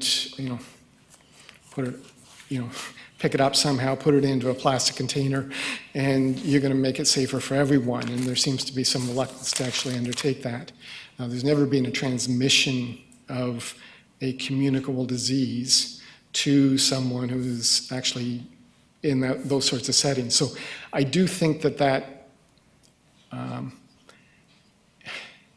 paints the current situation a little bit differently. Now, discarded needles, yeah, we should be working as hard as we can for those programs. And there are a variety of programs already in place, some of which the city's involved with, some of which Island Health helps support, that actually encourage individuals who have in the past, who are currently using, or to ensure that there's a safer environment. Okay, that seems to be reasonably effective. It's also a great way of engaging individuals who have had past substance use issues, okay, or maybe are actually continuing in a meaningful undertaking, which is a really important part of that therapeutic relationship. And I keep coming back here. This is about a long-term interaction, treatment, managed structure where individuals need to be respected. They need to be honored for the choices that they are making. They need to be entered into a therapeutic relationship. They need an environment where it's safe for them to habit or live, okay, something that is often a challenge. And they need something like that makes them worthwhile to go out, which we call that employment or meaningful contribution. They're all bits and pieces of what goes into that. That's why it's not as straightforward as saying a supervised consumption site or an overdose prevention site is going to resolve the situation. If I could just have one, because I'm a little confused on my first question, and maybe if we go to an example, the SES in the Cowichan Valley, what the zoning you're asking for is for medical services to be included in that definition. Is that the same as what is in Cowichan, or are they under a different regime? Sorry, through your worship. First of all, Cowichan Valley has an overdose prevention site. It's not a supervised consumption site. The only two supervised consumption sites on the island are in Victoria. I would say the more common approach is that it's actually just not mentioned in the zoning bylaw. Okay? It's just not mentioned. Or at least there's clarity that this is a health service, and similar to the City of Nanaimo zoning bylaw on medical dental office, and the reason for expanding that for inclusion of a variety of other health professional-led. As I say, that makes total sense if you're going to have that in there.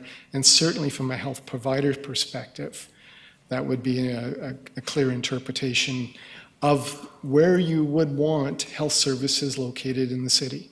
Don't just talk about supervised consumption. I think that's a very appropriate definition to include. You just don't need to specify it as a supervised consumption site. Thank you. Councillor Bonner. Thank you, Worship. A couple of questions, if I may, to Dr. Hasselblatt. You mentioned that, and it was mentioned earlier, that there is no plans to open a safe consumption site at this time in Nanaimo. Would that change if we change the zoning today? Through your worship, and again, I've got to be very careful that I'm not speaking on behalf of Island Health. I'm fairly sure we wouldn't automatically begin the conversation, but I will say that we have curtailed any conversation until this is resolved here. I don't know what will occur. As I say, I do know that this is a point of discussion. While the administration has indicated one person in the executive, that isn't necessarily the full position of Island Health at this point in time. I will say, and I think we're all quite comfortable saying that, it's not going to move forward quickly. It's not going to happen right away. Okay, but I will say to this council, as I already have, in the opinion of myself and others that are involved here, we are going to need a supervised injection consumption service for the City of Nanaimo, just based on where we are and projections going forward. Okay, I don't believe the overdose prevention, the provincial state of public health emergency is going to be an indefinite situation. Not that I see it lifting at some point in time, but when we no longer have a state of public health emergency in the province of British Columbia, overdose prevention sites would not continue at that point in time. We will need a supervised site somewhere here in Nanaimo, or series of sites. And I guess that brings up to my next question. Can you describe to me the health services that would go along with the safe consumption site? Because I'm in my own mind, I'm seeing the two as relatively the same. An overdose prevention site is people bring drugs there to take, and if something goes wrong, they'd have medical facilities so they wouldn't die. The same thing would be happening at a safe consumption site. But the difference is that there's this whole wraparound of other services. Could you describe those to me? And while you're doing that, could we not just take those same services and wrap them around an overdose prevention site? Through your worship, but I think we're getting into some of those discussions that have been presented to council in the past relative to the differences between the overdose prevention site and the supervised consumption site. We try to provide additional services at this point in time, referrals, supports. If we're looking at some of the sites in some of the other locations, there may be a treatment-associated arm that provides the medical interventions that are necessary either in the same facility or in close proximity to that facility.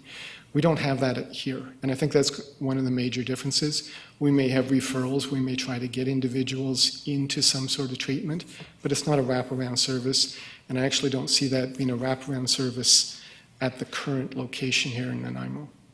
And then my next question, if I may. As you've mentioned, the location we have in Nanaimo on Wesley Street isn't working because people don't feel safe going there to use the services.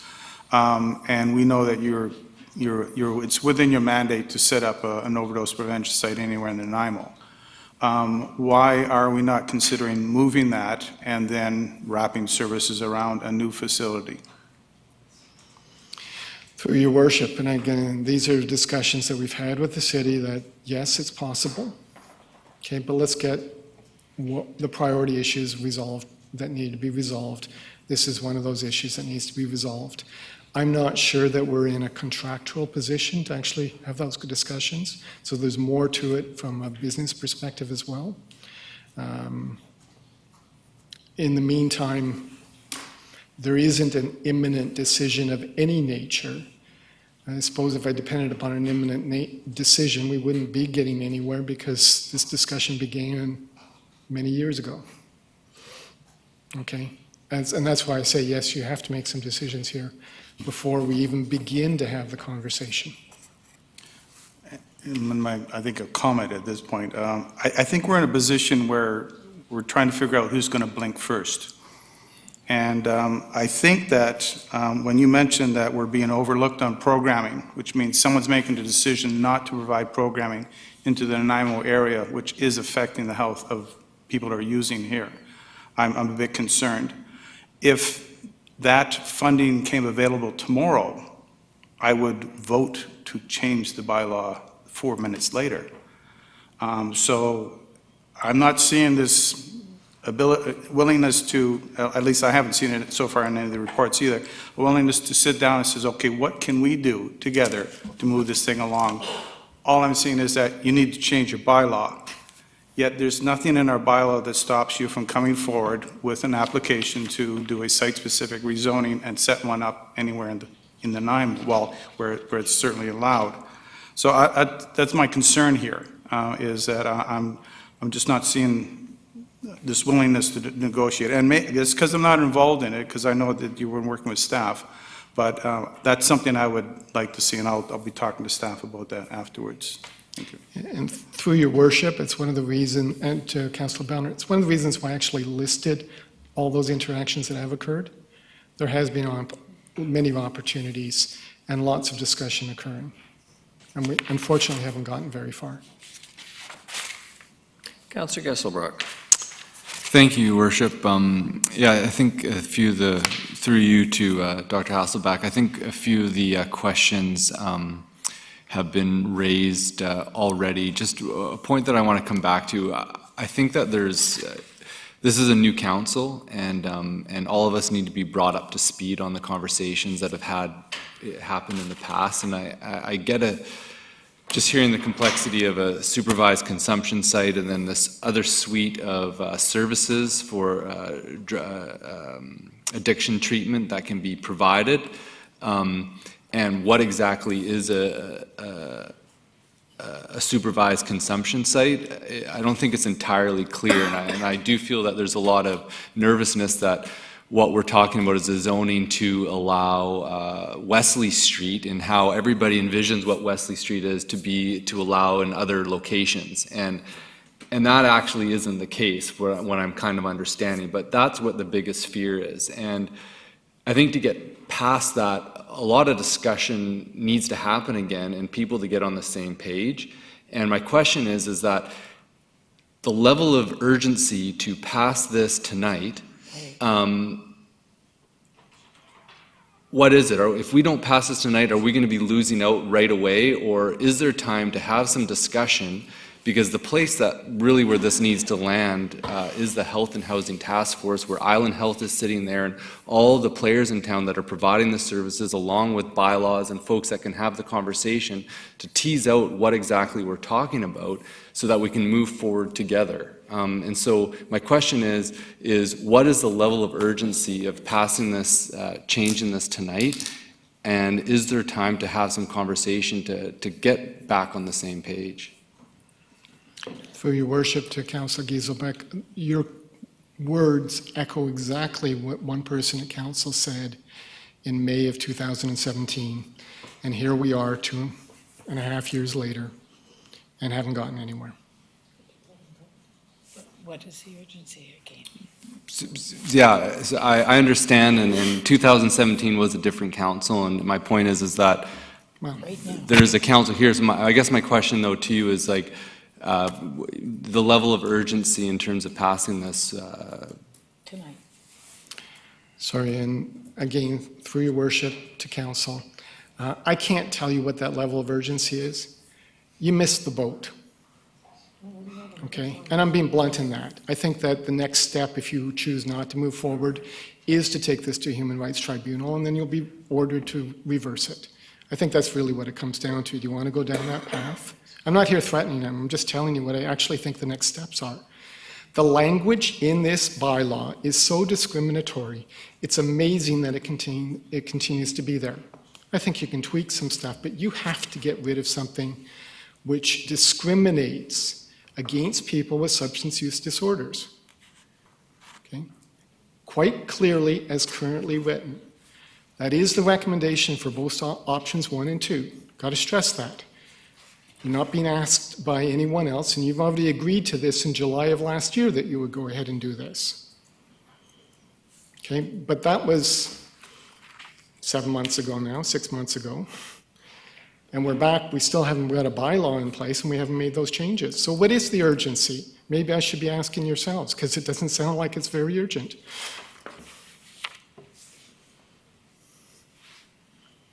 Councillor Brown. Thank you, Your Worship. Through you to Dr. Hasselbeck, thanks so much for coming.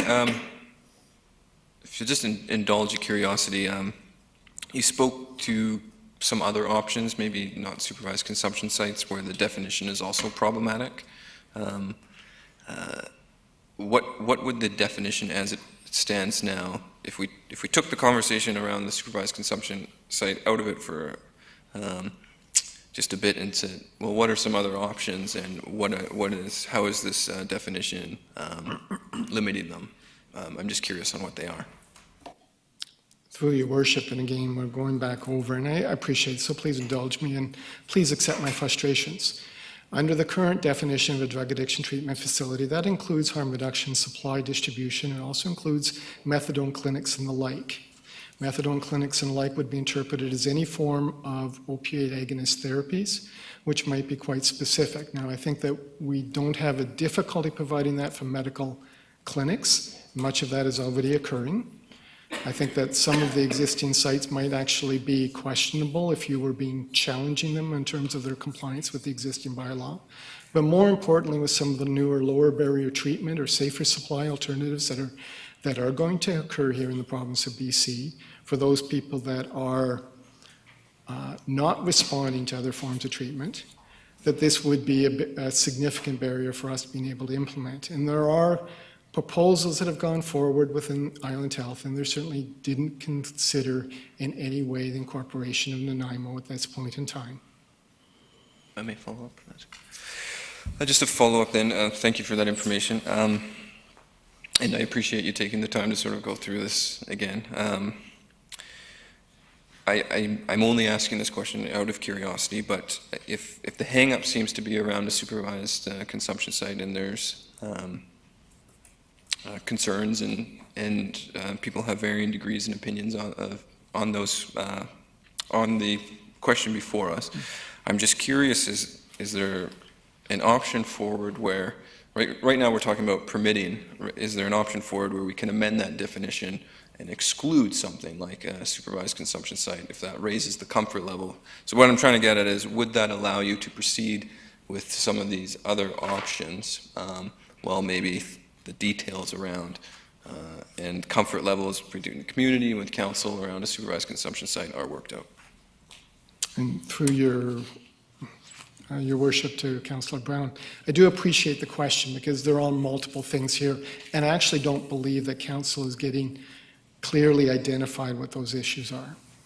Okay, and so forgive me as I work through this. Should you choose to just eliminate the drug addiction treatment facility, that would be a huge step forward. And the inclusion of a particular health service and limiting access to it would still be discriminatory under the human rights legislation. If you chose to do option one, you would only be doing what other communities already have in place. If and when there's a decision to move forward on a supervised consumption site, there is an absolute expectation that we would be doing so under the existing federal guidelines, which have been shared with this council in the past. That requires a very formal consultative process. You'd have, at the end of the day, we've heard repeatedly from the federal government and the provincial government that if you don't have the support of the local government, it's not going to happen. That's not necessarily a final stamp, but I'm not sure that we would, in Island Health, want to move forward in something that's going to be a conflict with this council. That's the trust component that your administration was talking to you about. Okay, you have the federal government, the provincial government, and Island Health all saying unlikely that you would be able to proceed if you didn't have the support of your local council. So therein lies that buffer that you were looking forward on moving forward on the supervised consumption component. There's a variety of other things in supervised consumption that are also a requirement for the application process to Health Canada to get the exemption under Section 56(1) of the Controlled Substances Act, okay, that actually have to be complied with. This council probably would have the opportunity in an application process to review the full application. I say probably, I can't say that for sure. I also can't say for sure that the federal government won't go change the Controlled Substances Act. So I don't want to predict more than 2 years out what this is going to look like, but I can assure you right now that nothing is going to happen without council knowledge, awareness, and in some format, at least a statement of non-objection.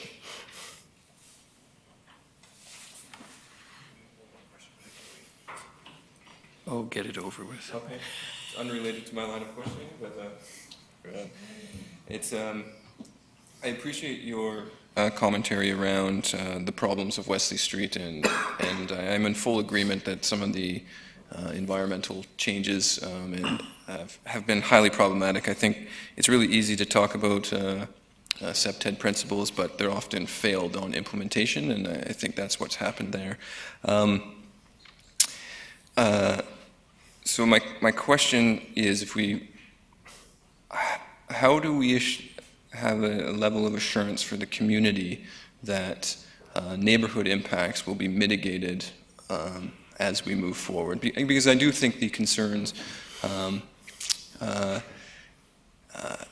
that probably you have, but same as the council, the neighborhoods around there, the businesses, are all legitimate in the sense that the site or the activity around the site is highly impactful in a very negative way. And so as we move forward on some, if we move forward, I guess is the question before us, but if we move forward, how do we give a level of assurance to everybody involved that those negative externalities can be mitigated? And through your worship, I wish I had an easy answer to that one. I think that this council and most people in this room know that whenever a service whether we're talking modular housing, whether we're talking some sort of substance use treatment facility, whether we're talking the establishment of corrections, transition homes, has an impact, and it's not surprising that there is an objection from people in and around the area, whether they're business or residences. Okay, that's part of why it is that you get elected as a council. Forgive me for saying so, that those are really tough things. I think that there are things that can be implemented, and that's where the discussion becomes about how to mitigate some of this and how to decrease some of it. Okay, I know that you've been looking at the statistics relative to Wesley Street. What's happened on Commercial Street? What's happened at Port Place since the closure of Tent City? Okay, you've actually seen benefits in those areas because the issues continue to move around. And I'm not going to, overall in the city, I don't know where we are, and Councillor Armstrong's pretty familiar. It depends on how you want to count your crime statistics, and it's not my area of expertise. Okay, but you are going to see negative impacts, and you're going to see positive impacts. If you're only looking at the negative impacts, you're probably not doing the whole of the community a favor. I don't think my question was answered. My question is, though, when we do develop these sites, and I appreciate all statistics have context, and we got to look at that, but when we do develop these sites, obviously our efforts need to be, how do we reduce those impacts? And I'm just curious, is there measures or best practices that are pulled from other places that help achieve that end? And through your worship, I think that there are some. I'm not going to sit here and list them because I think that's part of the process.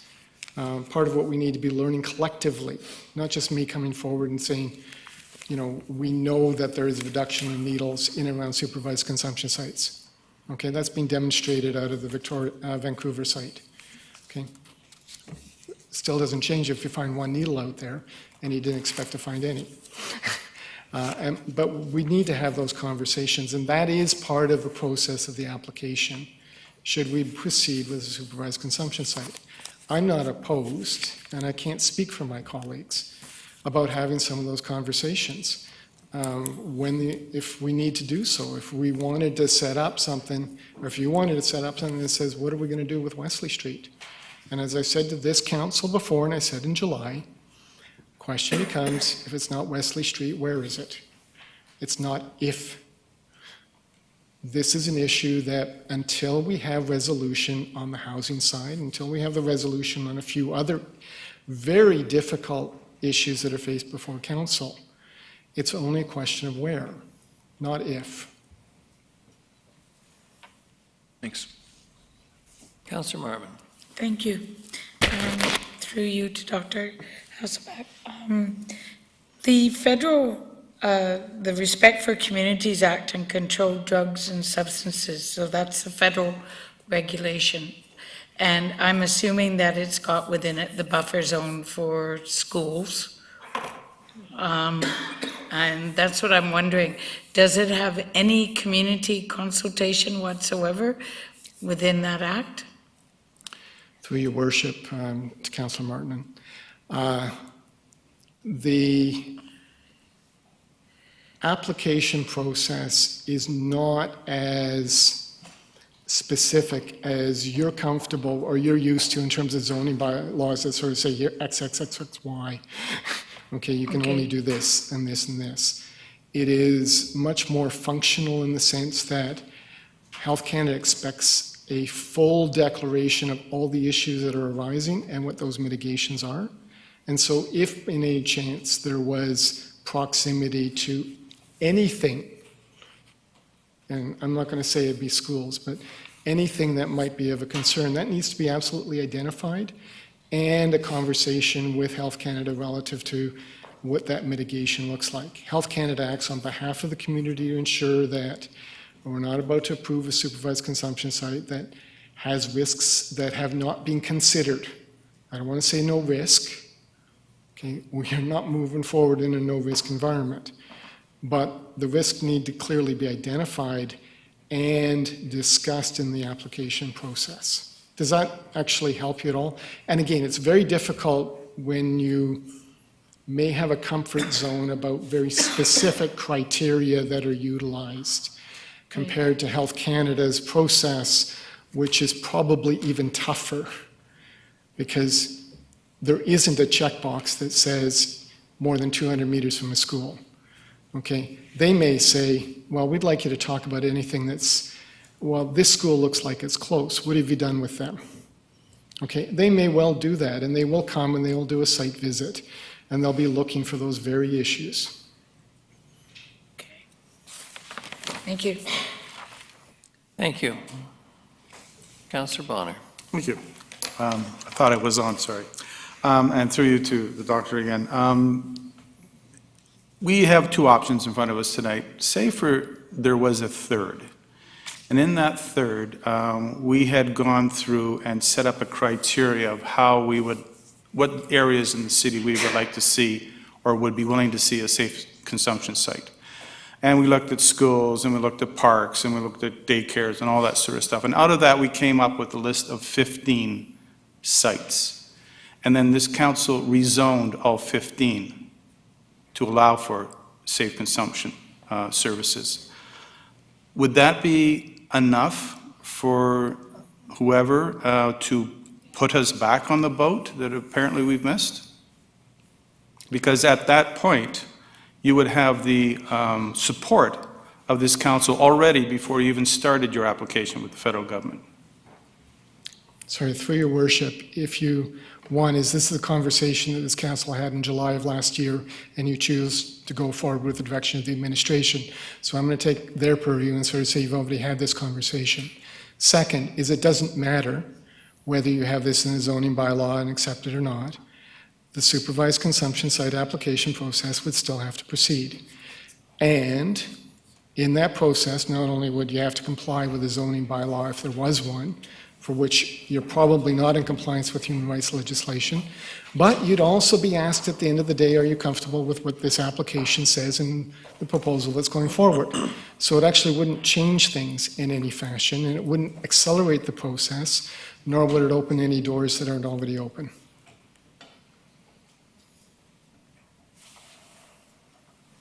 Ms. Gurry, you're going to tell me it's the scheduled 9 o'clock break, aren't you? Are we finished questioning Dr. Hasselbeck? Thank you very much, Dr. Hasselbeck. I appreciate the passion you bring to this, and I appreciate also your patience in being grilled by council for the last 45 or 50 minutes, I believe. Your worship, members of council, I'd love to say it was fun, and I'm not looking forward to the next time. So enjoy your break. Not quite the whole loaf. I'm going to suggest we take a 10-minute break and resume. And can do what they have to.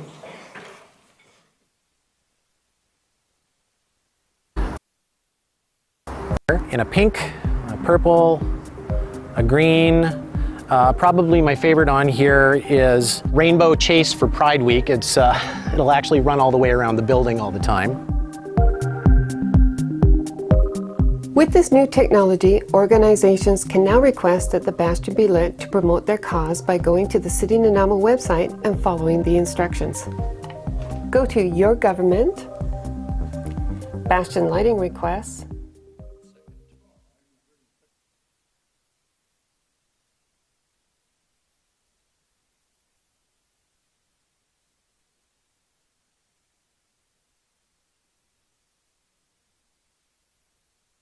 last July, in that I don't see like a lot of options. I mentioned one earlier. To me, I thought we were going to get something along the lines of a number of recommendations, a number of criteria where we would willing to see a safe and consumption site. And out of that, a list would appear. What we have here is no criteria at all, anything goes. And the second one is we're looking at schools at 200 meters because there's no 300-meter checkbox on the GIS. So was that ever considered during these months before this came to our attention again? Or something along those lines?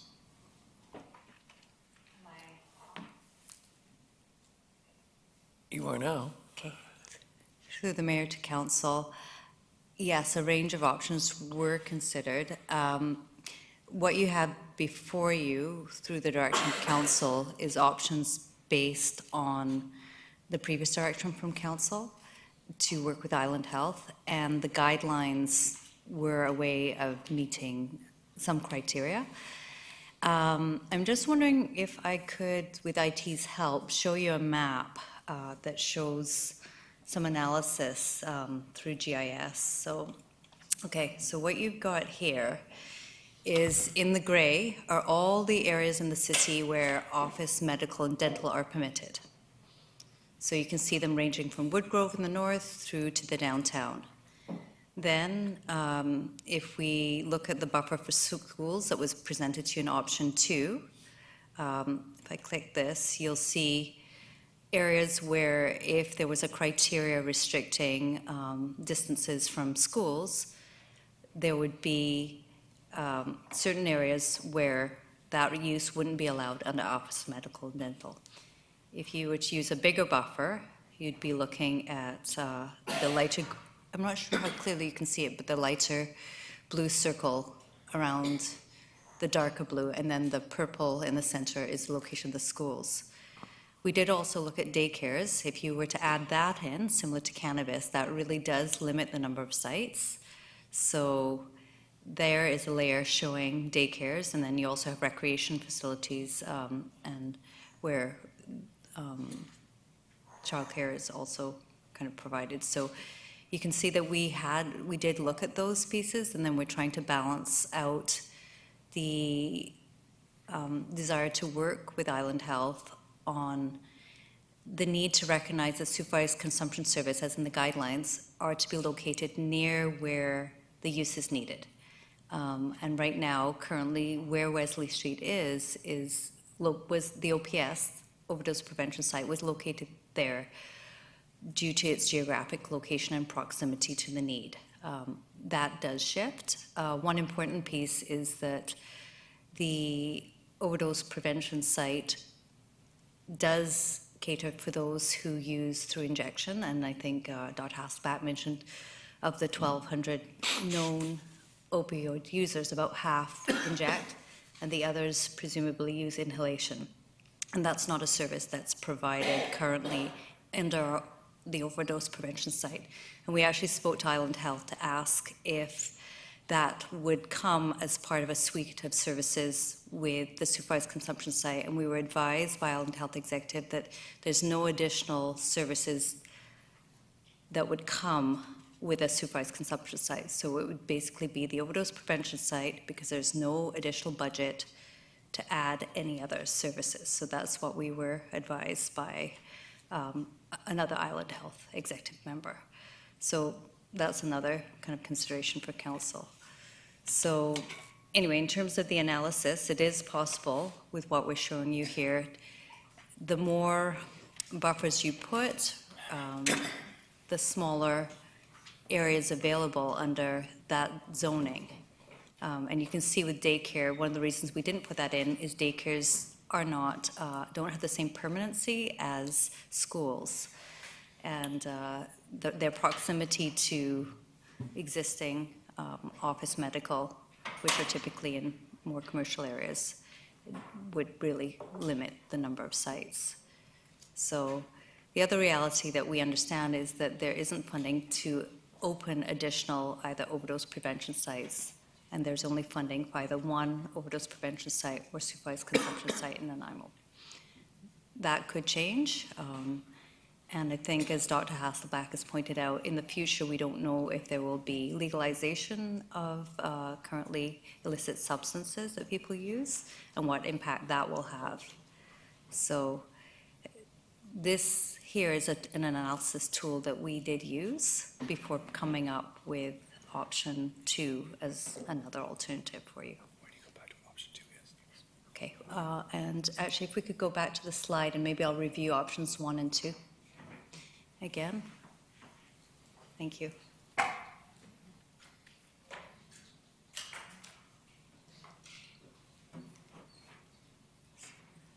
Okay, so to be clear, the options we presented to you are different than the report you received back in July, which gave you the option of either site-specific, changing the drug addiction treatment, removing that from the definition and having a broader definition under Office of Medical Health. And so option 1 changes that, and option 2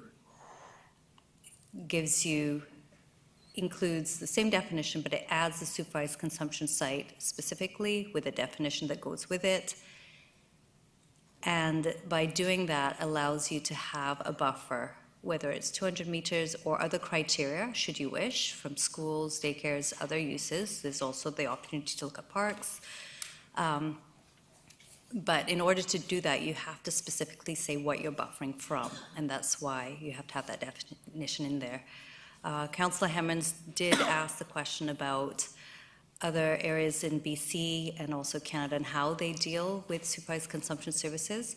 So the supervised consumption sites that currently exist, they are being interpreted as falling under the existing zones of either in Victoria personal care services, so it falls in there under hairdressers, and they've chosen to interpret it that way. In other parts of Canada, there are communities like Medicine Hat and Red Deer where they've actually chosen to specifically add in a definition of supervised consumption service into their bylaws so that they could regulate it on a site-specific basis. Medicine Hat, as you know, is one of the leaders in homelessness in Canada. At one point, I think they had allegedly said they eliminated homelessness, so they have definitely been a leader. Red Deer has also been trying to follow suit. So it's interesting that those two communities have added that in to try and regulate where, instead of interpreting supervised consumption service as something that could be anywhere within where their health services are provided. So it's a tricky one, it's interesting, and then there are, of course, many communities where the option of having an overdose prevention site hasn't, or a supervised consumption site hasn't even come up as a question. We did actually speak to a couple communities, including the city of Abbotsford, where at one point they actually did not allow specifically any form of harm reduction, and said that if they were asked to have, they currently do have, if they were asked to have a supervised consumption site, they would likely make it site-specific. So many communities haven't been faced with being asked. Bigger communities like ourselves, Prince George, Kelowna, have, of course, had to address this because they have overdose prevention sites. And the important thing is the overdose prevention sites don't bypass all our zoning. And they can extend as long as an emergency health order exists. So I apologize, I'm giving you a very long explanation, but I'm trying to answer a range of questions that were raised earlier. Thank you. Another one, if I may, Your Honor. So are we down to... Your Honor? Can I pass sentence 2 on the length of the answers and the questions? It might get us through this quicker. So are we down to this issue of this definition? And that's what's holding us up? Is if we put a definition in, then there's a human rights issue here? Or it was implied? Is that what, is this specific that what we're talking about? Okay, through the chair to council, that issue, I guess, has yet to be tested. And if it were the case, we would be up against also along that Red Deer and others who do have similar specific, in fact, they have more specific criteria because they actually have definitions for supervised consumption service in their bylaws. So that is something that we would probably want to look further, getting a legal opinion into. The option that you've got in terms of staff continue to recommend that we definitely need to change the definition of drug addiction facility. When that was included in our zoning bylaw, ironically, it was done in collaboration with Island Health at a time when that wording was considered appropriate. And since then, it's ironically become a very specific barrier because it doesn't allow us to do what Victoria and others have done and interpret it as a health service. Right? Because we had specifically named it, it meant that it would require site-specific rezoning under that definition that is outdated. However, I argue that even without that, you could proceed and include a supervised consumption site under that outdated language on a site-specific basis. But staff continued to support changing that, revising the language so that drug addiction treatment facility is removed. However, before you, we have chosen not to give you a recommendation. Our original report in July did give you staff's recommendation to repeal the definition and then have it as site-specific. And based on your direction, we've come back with two options where we've worked on guidelines. And those guidelines do provide guidance that Island Health agreed with. But the bigger challenge is whether council wishes to put trust in a federal process and Island Health's process around its engagement, or if council wishes to retain that discretion. So. I think I'm done for a couple of minutes. Go ahead. Councillor Turley. Thank you, Your Worship. To move this along a bit, I'd like to move option 2. Is there seconded? Councillor Martman.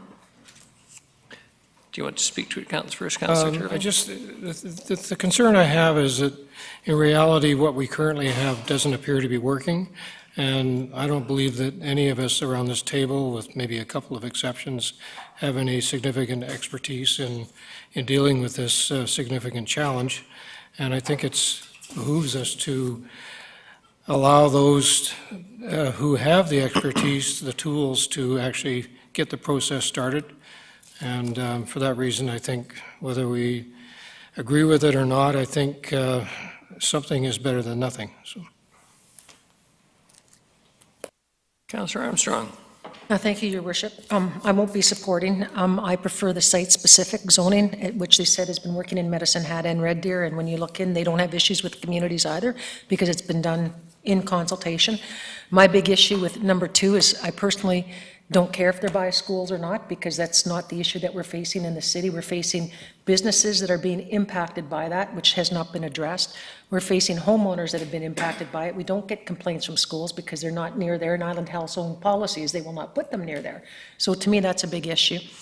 My other issue is that I believe that we should have a decision as to where it should go. I like the comment made by Councillor Bonner that perhaps we do start looking at some sites that would fit. The other issue with this is if you have it open to all the city. From the research I've done, and I believe it came out from also from Dr. Hasselbeck at a previous meeting, is that you need to put the service where it's going to be used.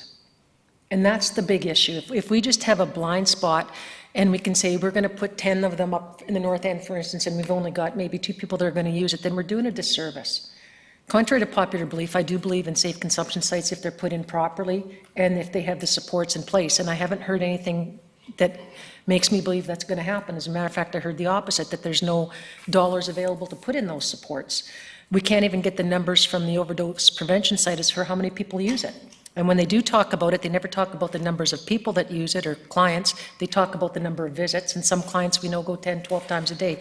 So those are my concerns. I don't think I'm not prepared to support the motion as it stands. I honestly believe that the site-specific is the route to go, and start looking at areas in consultation to find out where are the users, where are they going to be, and why are we even looking at parts of the city that may not even be impacted? Like, I mean, I really don't see a lot of users going out to Hammond Bay in the middle of nowhere, where, because my understanding, the majority of the users are those from the homeless population, or we wouldn't be having people dying alone at home. So I think that's something we need to look at more. I'm sure there are some probably that will go and use that do come from jobs, but I think the majority of people, from my understanding, are coming from less than, I guess, stability. So again, it looks like, if we're going to do that, like I've actually been a proponent of the mobile site where it goes to the different areas, but right now Health Canada doesn't allow that. So I will not be supporting. Thank you. Councillor Thorpe. Thank you, Your Worship. Through you, I haven't weighed in on this important topic to this point, and I wouldn't like it to be thought that was because I'm not interested, because I am. I think it's extremely important. I want to thank Councillor Turley. I appreciate him trying to move this along, but I'm not going to support his motion.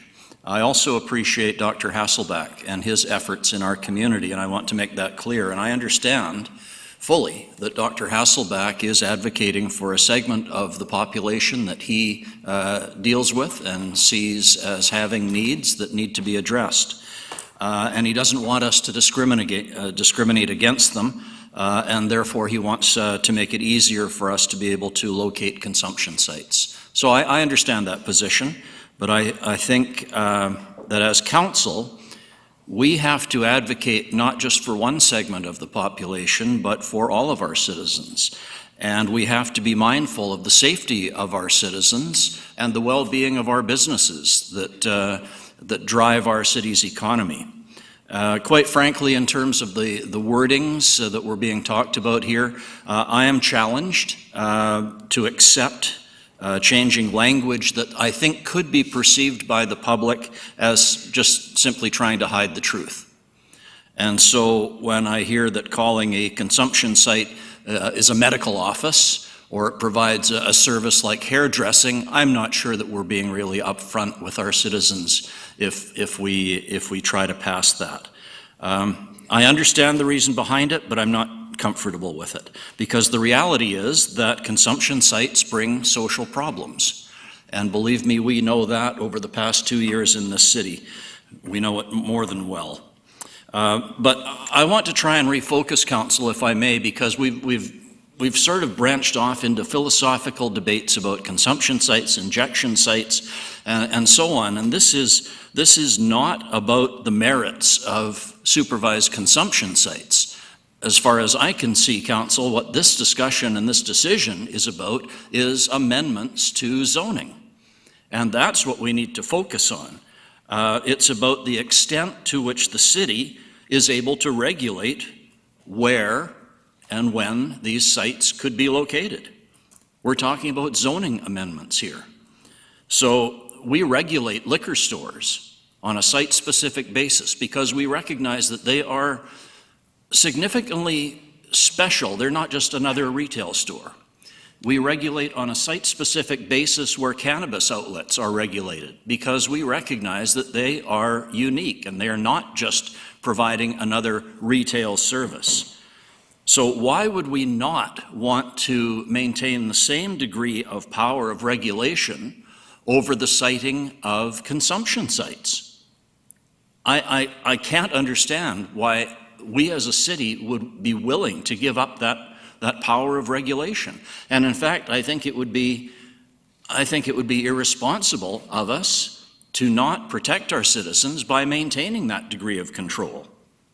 So whether or not as a council we agree with consumption sites or injection sites or whatever, this is about, do we want to have the control of where they are located? And I say we need to have that control on a site-specific basis. Even option number 2, which Councillor Turley is moving, it's pointed out in our report, and I quote, "The city would have no legislative role in where supervised consumption sites would be permitted and would have to trust that their input, that is the city's input, into federal application processes would be considered."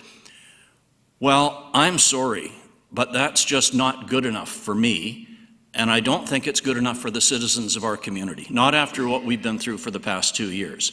So I will not be supporting option 2. I will not be supporting option 1. The only thing I will support is site-specific zoning for these consumption sites. Thank you, Your Worship. Thank you. Councillor Gesselbrock. Thank you, Your Worship. I think there's no doubt that we need to move forward in dealing with supervised consumption sites, overdose prevention sites, and being able to provide the services to folks dealing with addictions in a way that's going to help them out of a very, very sad situation. And I think that there is a shortage of an inability for us to do that properly because, one, the services aren't available, and because drugs are illegal still, when you put a supervised consumption site, it brings a whole host of illegal activity in proximity. And we're caught in this bind continually dealing with this. It seems, and I can understand the frustration of Dr. Hasselback, that we have not been able to move forward in figuring out how to move together to solve these situations, and the same discussion keeps revolving over and over again.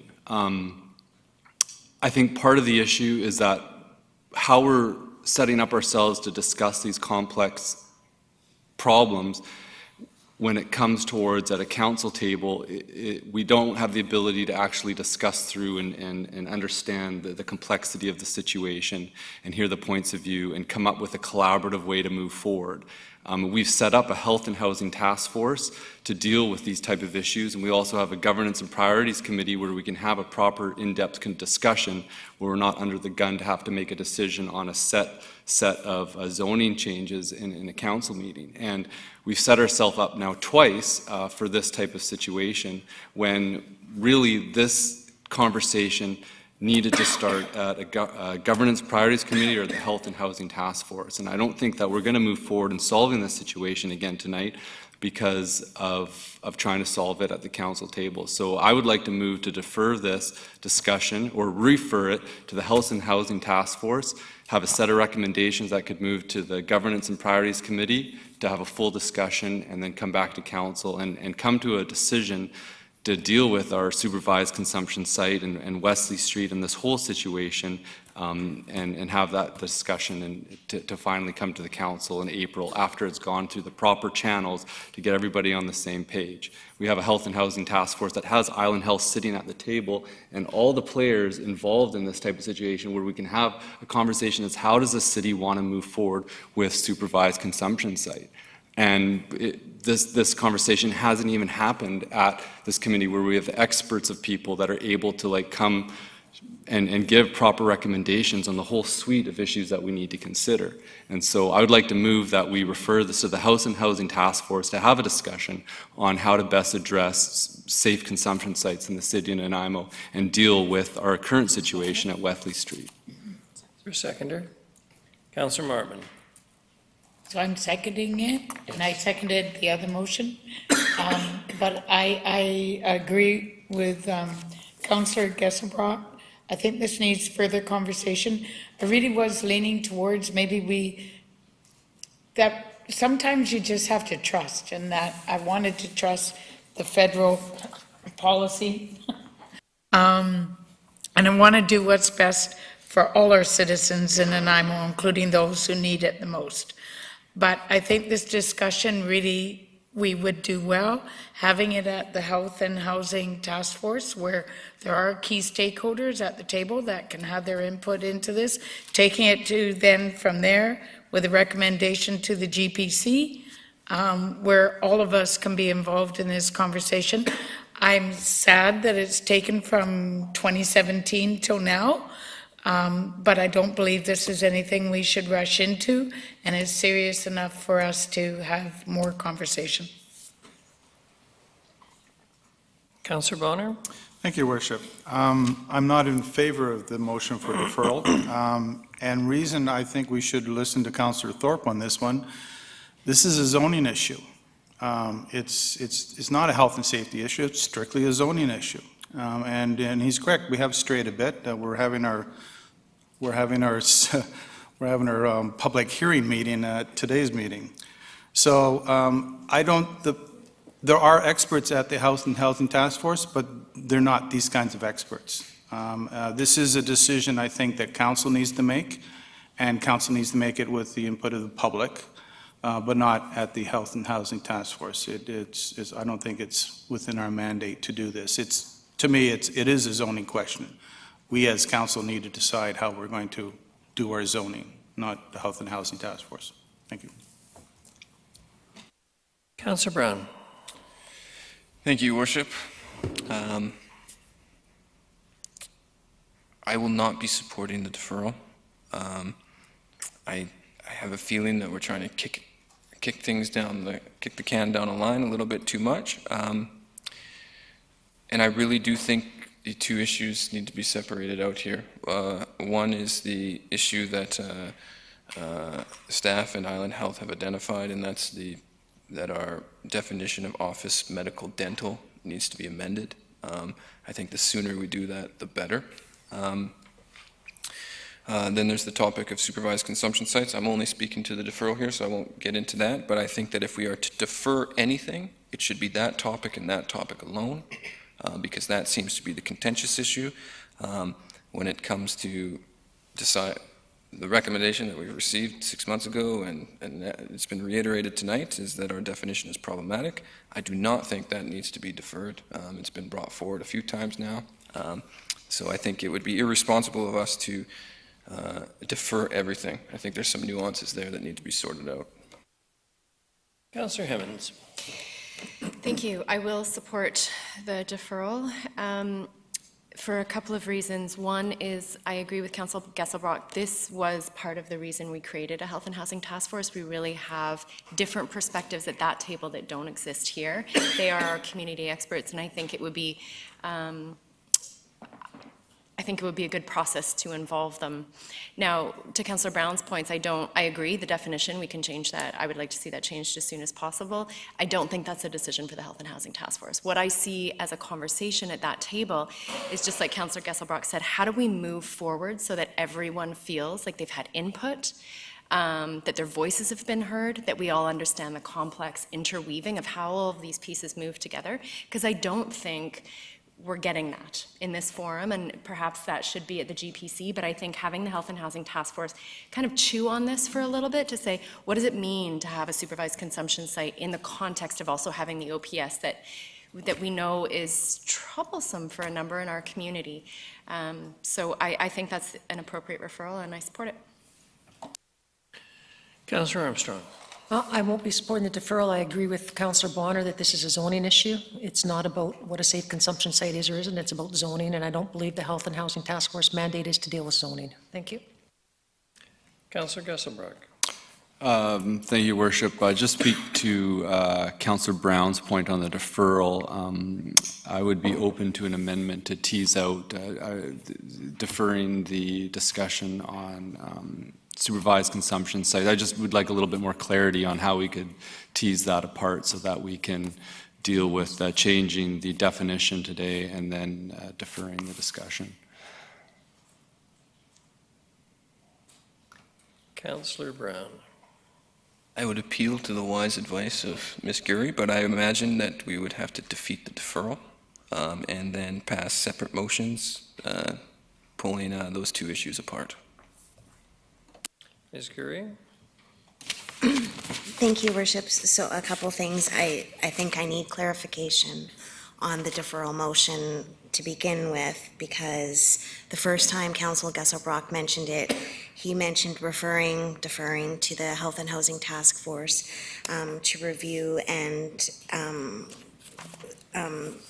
the supervised consumption sites, options for that moving forward and how that should work, and have recommendations, and then go to GPC, and then go to council. And then the second time he talked about it, he kept out the GPC part. So that was one clarification. But with the motion as it stands, I think that if you wanted to defer the health and defer to Health and Housing just on the supervised consumption sites, you could deal with the zoning definition this evening with the current motion as it stands. or make it more clear. I don't know. If council was to deal with the definitions this evening, it wouldn't go to health and housing because it would have been dealt with this evening. So. Well, haven't we got ourselves in a pickle?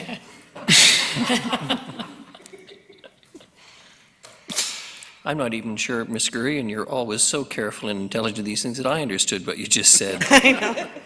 I'm supposed to be chairing the I don't know if I meeting. did either, Your Worship.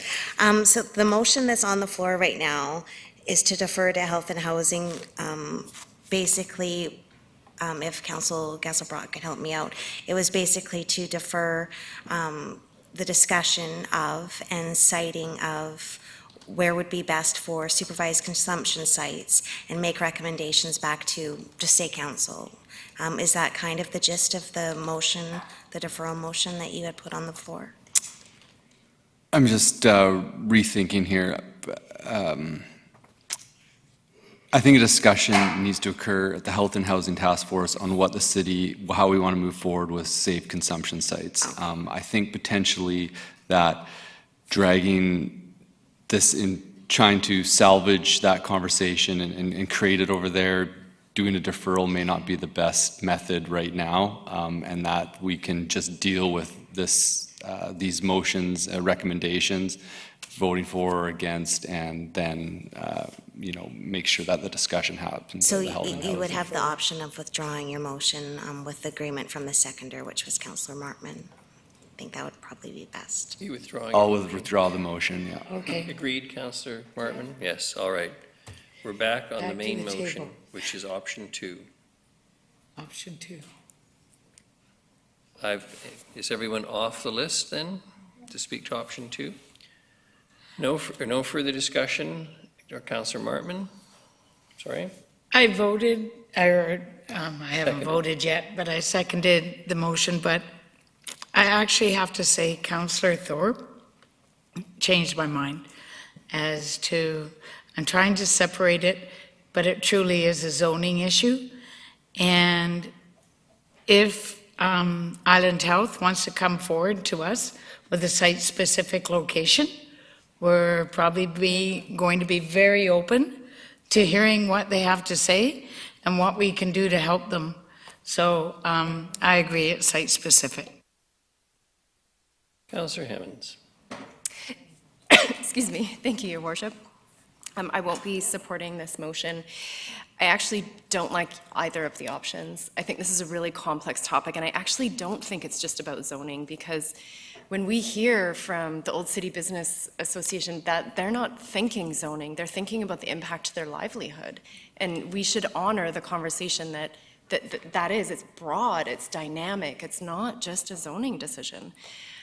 So I don't know where I land on the side of site-specific over, I mean, I really like the idea of the city doing some robust engagement and maybe identifying 3 sites that we could say, yeah, we feel comfortable with this, and then Island Health knows, or, you know, going forward, that those are their targets. And if an opportunity comes to submit a federal application, they know that they have some buy-in at some, you know, somewhere along the way. But yeah, I'm not in support of this. It doesn't feel sophisticated enough for the depth of the problem that we're facing. I agree that not only is it not sophisticated enough, it doesn't begin to address this issue in a meaningful way. I've jokingly said before, no one cares about a politician's emotions, but I must say, I'm going to tell you tonight that I am filled with incredible resentment that we have spent nearly 2 hours discussing this topic for several basic reasons. We do not deliver the services that deal with the real issues behind the social disorder that exists on our streets, the drug consumption, the mental health issues, all the complexities that we've addressed at this council table over and over again for the last 2.5 years. I'm resentful of the fact that the federal government doesn't have the courage to at least put to a national referendum the question in this country whether we wish to pursue a policy of legalizing drugs or not. Because I must tell you, as a lawyer, as someone who's sworn to uphold the law in this country, we're being asked to approve, basically, the concept that people can buy drugs, illegal substances, and consume illegal substances in places paid for by taxpayers. Now, I'm sorry, this leads me to a conclusion that we are engaged in an incredible mess of hypocrisy and stupidity. So I wanted to get that out tonight. I am not going to support the motion. If the federal government or the provincial government finally finds the political courage and wherewithal to step up to the plate and deal with what is the major crisis in this community, as it is in pretty much every community in this province and in this country, and talk about it in a real and serious way, then we'll play ball. But right now, all I've heard tonight is, if we do this, Island Health, who's responsible to deliver these services, has basically told us that they're not going to do anything anyway. So we're engaging in a debate about something that's not going to happen. Meanwhile, people continue to die in the streets. They die in their homes taking drugs. They die in the streets. They die of mental health issues that go untreated combined with drug issues. So I'm going to vote against this motion. And then it's the last I want to hear from this until the provincial government in this country, in this province, and the federal government finally step up to the plate, address the hypocrisy of trying to restrict the use of substances that people continue to use, whether illegal or not, and asking taxpayers on one hand to have police go out and try and arrest folks, and on the other hand, have health officials ensure that they take the drugs so they don't die in the process. This is ridiculous. This is ridiculous on every level. And I suspect I speak for a lot of Canadians and British Columbians, and certainly the people in Nanaimo, who are tired. I've talked about compassion fatigue, are tired of seeing the social disorder, the theft, the mental illness go untreated, the lack of compassion that we reflect every day in our community as we step around people who are talking to people that they think are there because they're so far entrenched in their mental health issues, they don't know where they are or who they're talking to. And this carries on, and we're being asked tonight to decide whether or not we go for option 1 or option 2. So I'm not voting for this option. I'm looking to the provincial government tonight, I'm looking to the federal government to finally do something, for heaven's sakes. Address the national crisis and stop pretending it doesn't exist. And I apologize for the frustration and anger I've expressed here, but I hear it day after day after day from citizen after citizen everywhere I go, and it's about time the people responsible with the resources and the jurisdiction did something about it. Is there anyone who wants to say anything else? Question. All those in favor of the motion? Opposed? Motion defeated. I'd like to do a follow-up motion, please, Your Worship. By all means. I'd like to move that Council direct staff to bring forward zoning bylaw amendments to amend the definition of office medical dental to be interpreted more broadly, but exclude supervised consumption sites, and the topic of supervised consumption sites be brought to the Health and Housing Task Force. Seconded, Councillor Hemmings. I'll speak to that really quickly. Mr. Corson. Sorry, Ms. Gopal Singh. Through your worship to Councillor Brown, if you proceed with that, you're effectively allowing the interpretation of supervised consumption site under that definition, thereby allowing it. Well, if the zoning amendment was structured to include a definition of supervised consumption site and describe those services, it could be excluded in the definition of office medical dental, right? So you would have to define supervised consumption site and then exclude it. So it would basically include a definition for supervised consumption site as part of that? Correct, Okay. in terms of excluding. Okay, thank you. So speaking to that, the intention of this, I think we need to try to salvage and maintain progress. And so both staff and Island Health have indicated that there's issues with our definition of office medical dental that need to be addressed to allow maybe some more flexibility and adaptability in how we interpret that specific zone to provide some additional services that I imagine are not limited to this particular issue at hand. With respect to supervised consumption sites, I agree with your worship. I think we're arguing about nothing.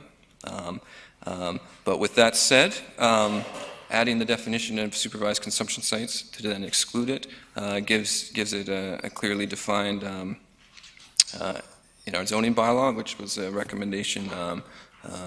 Well, the recommendation was overdose prevention sites, but ultimately I think we're getting to the same place. So it defines that. It gives options, it's all spelled out, it gives options if we are to receive a site-specific amendment, if Island Health does bring one forward, that work is done, and then it's just a decision. So hopefully it would move along the process. And it also allows, I think, that more robust conversation to happen at the Health and Housing Task Force, and maybe present a viewpoint to council that we might not have heard here tonight. And I do agree with His Worship. I think ultimately the federal government does need to step up and have those hard conversations that they're unwilling to have. But in absence of that, I think we have to do what we can pragmatically to try to make some of these items better for our community and alleviate some of the stressors. And to Councillor Turley's point, at some point we do need to allow those with the knowledge to have that flexibility and adaptability to try some solutions. So I don't think this is a perfect motion, but the intention is to address some immediate concerns that we can address through zoning, and at least carry on the conversation of supervised consumption sites, and hopefully getting to a place where we're at least prepped if there's a site, and we're ready to go if there's a site-specific application, but also maybe the Health and Housing Task Force might see a way out of this that we do not see at this table. Thank you, Councillor Brown. Councillor Gesselbrock. Thank you, Worship. I'd like to first thank Councillor Brown for a very great motion that sums up the issues that need to be addressed. It allows us to move forward and make sure that we're sending this issue to the place that more discussion needs to be had. So I'll be definitely supporting this motion. And I think the message is that we really want to deal with this situation. We want to make sure that there's services provided for people in need and in a way that protects public safety. And the way that we do that is to move forward collaboratively, make sure the discussions are had and problem solved, and as a city do what we can and make sure that we also let the province and the federal government know that where they need to step up. So thank you. Councillor Hammonds. Thank you, Your Worship. I am in support of the motion, but tentatively, and that's because what I understand Councillor Brown is saying is we're going to change the definition, which is great. We know staff and Island Health both back that up. But are we not replicating, are we not simply saying with your motion that we will require a site-specific zoning going forward? And my reaction to that is that what I heard tonight is that that could shut down our partnerships, and I would prefer, especially with the referral/deferral to the Health and Housing Task Force, that we bring the full conversation to that rather than hindering that conversation, if that makes sense to you. Councillor Brown.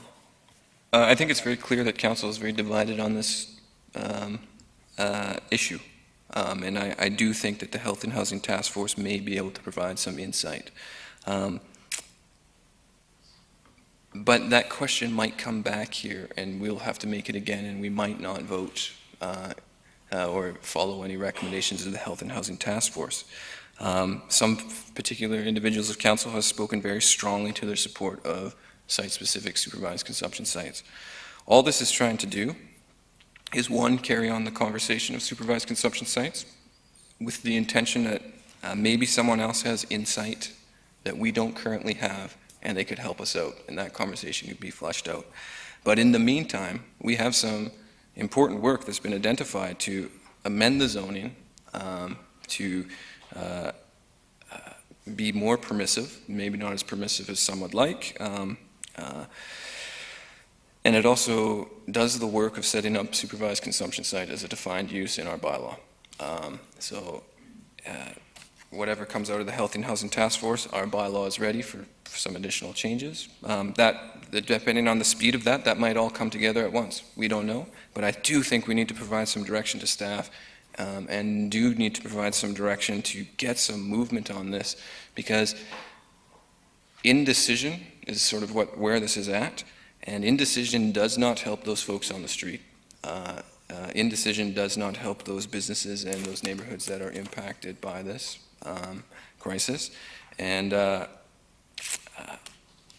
I'm not prepared to at least try to make a step in trying to remove this logjam in some way, because people are dying, people are having to pick up needles, feces, deal with all sorts of behaviors that I don't think anybody would like to witness, nor does anyone want to participate in that type of behavior. It's just the place that they're at.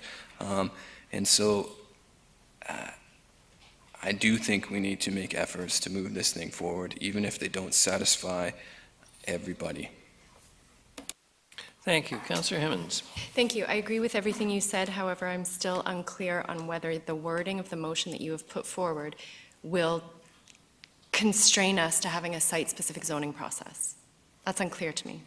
It would currently stand as is that if an application came, if an application came forward, it would be considered site-specific. To add the use that we would have to define to exclude it from the other bit of supervised consumption sites. Councillor Bonner. Thank you, Your Worship. Now that we've separated the two, I don't have a problem with sending this to the Health and Housing Task Force. I think what Councillor Brown's motion does is say to everyone out there that we're blinking. We're making a step, we're moving forward. And as long as we're moving forward and making these steps, I think we should continue the conversation. So I see this as us making changes to our bylaw that were inconsistent with today's practices and that we're moving forward. It's only a little bit, but the fact that we are moving forward, not digging in a trench. So I would like to see that this motion pass and that we continue the conversation, and part of that may come from the Health and Housing Task Force to move forward. All those in favor? Opposed? Councillors Thorpe and Turley. Motion carries. Thank you very much. We're now into home-based business regulations. Mr. Corson.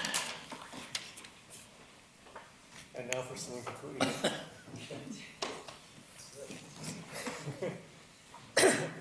From the ridiculous to the sublime. Yes. So the staff report before you seeks council approval to provide first and second reading for a bylaw which will amend the zoning bylaw and the sign bylaw to reflect updates to the city's home-based business regulations. Last February 25th, staff provided council with an overview of the home-based business review process that was conducted by Ms. Manhouse, the city's economic development officer. The majority of the work that Ms. Manhouse undertook was in 2018, and the goal was to reach out to home-based businesses to get a better sense of how they're operating and what their challenges are, and how the zoning bylaw could be amended. We looked at a review of best practices from 15 other municipalities, and we took consultation with the neighborhood network. We had an open house, and we also conducted a survey. Again, these results were presented to council last February.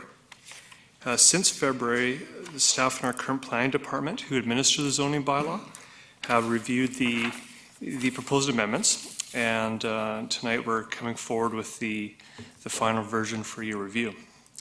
The main changes that you'll see are a new classification system. So currently the bylaw is silent on where and how home-based businesses are located. What we're recommending is going to a system that will have 3 different types of properties in which a home-based business could be located. The first type would have more restricted uses, and these are home-based businesses that operate on smaller dwelling units and multifamily, mobile home parks, and small single-family lots.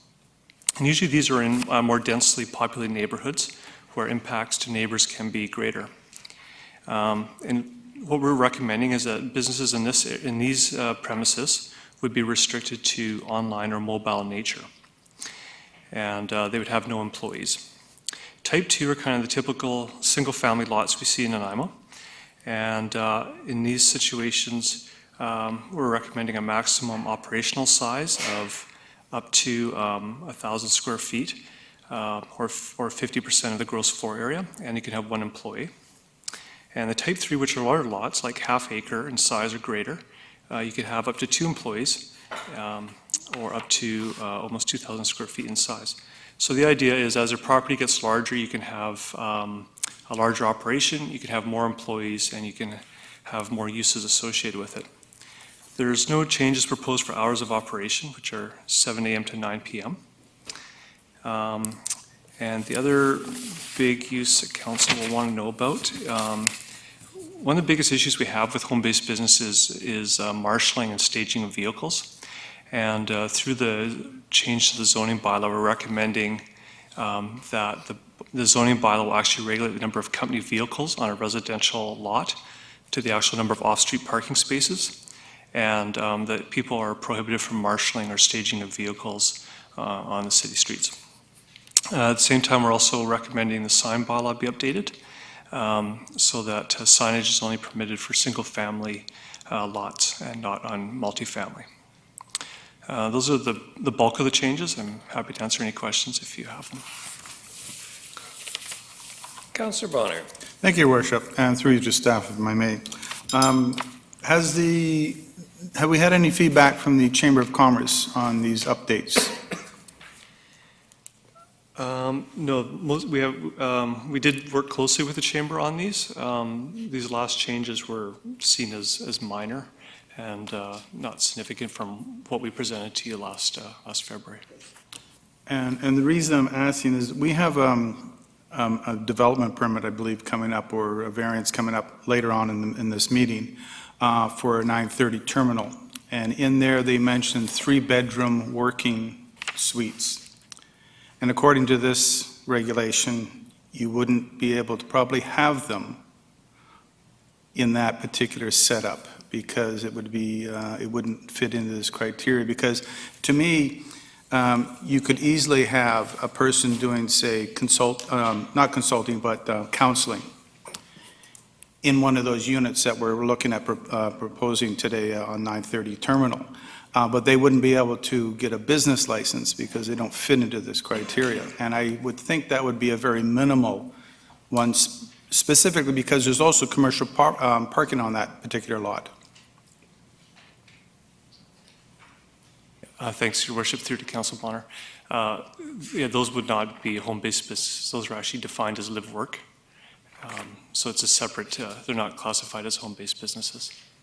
Okay, what would they be, commercial license? Like, how do they get their business license? And then? So there's a separate definition for live-work in the zoning bylaw, and that's a combination place where you live and work, as opposed to a house that you live in.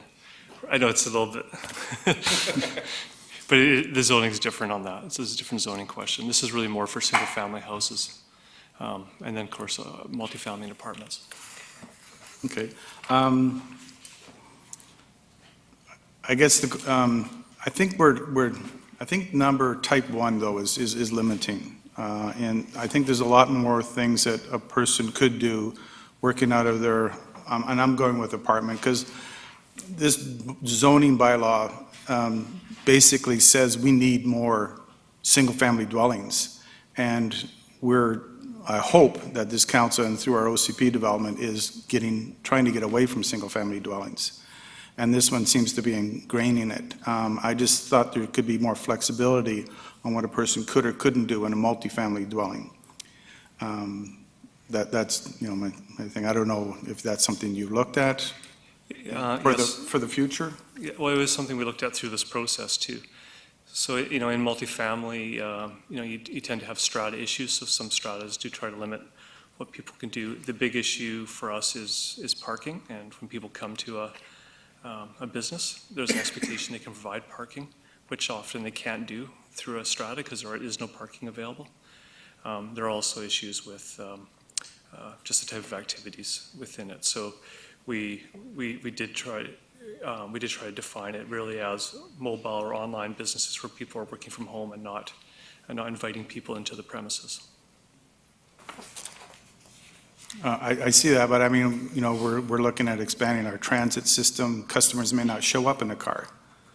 I just see this being as too restrictive, especially where we possibly may be going for in the next future. I mean, we could probably change it in a year or so from now, I'm guessing, if our bus systems get more robust, so to speak, I guess. Okay, thanks. Councillor Martman. Thank you, I lost my page now.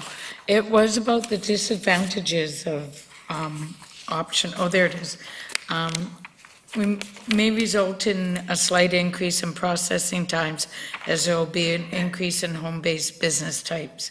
Do you know, is there any more information you can provide on that, or? I believe that's just a perception. A perception? Yeah. But it's not like going to double or anything like that?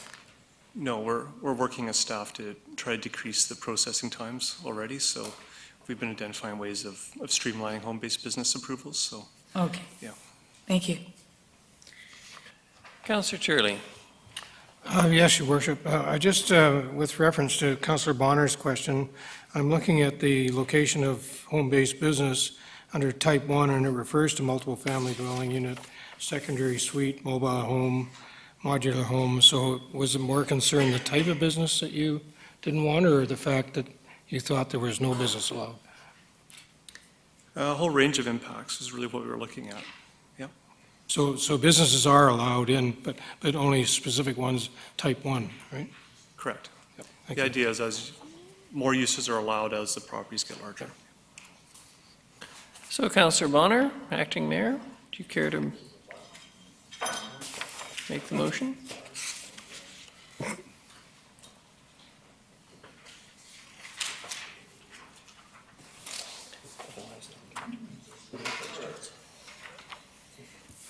Zoning amendment bylaw 200 number 4500.149 to amend the home-based business regulations past first reading. All those in favor? Opposed? Motion carries. Councillor Bonner.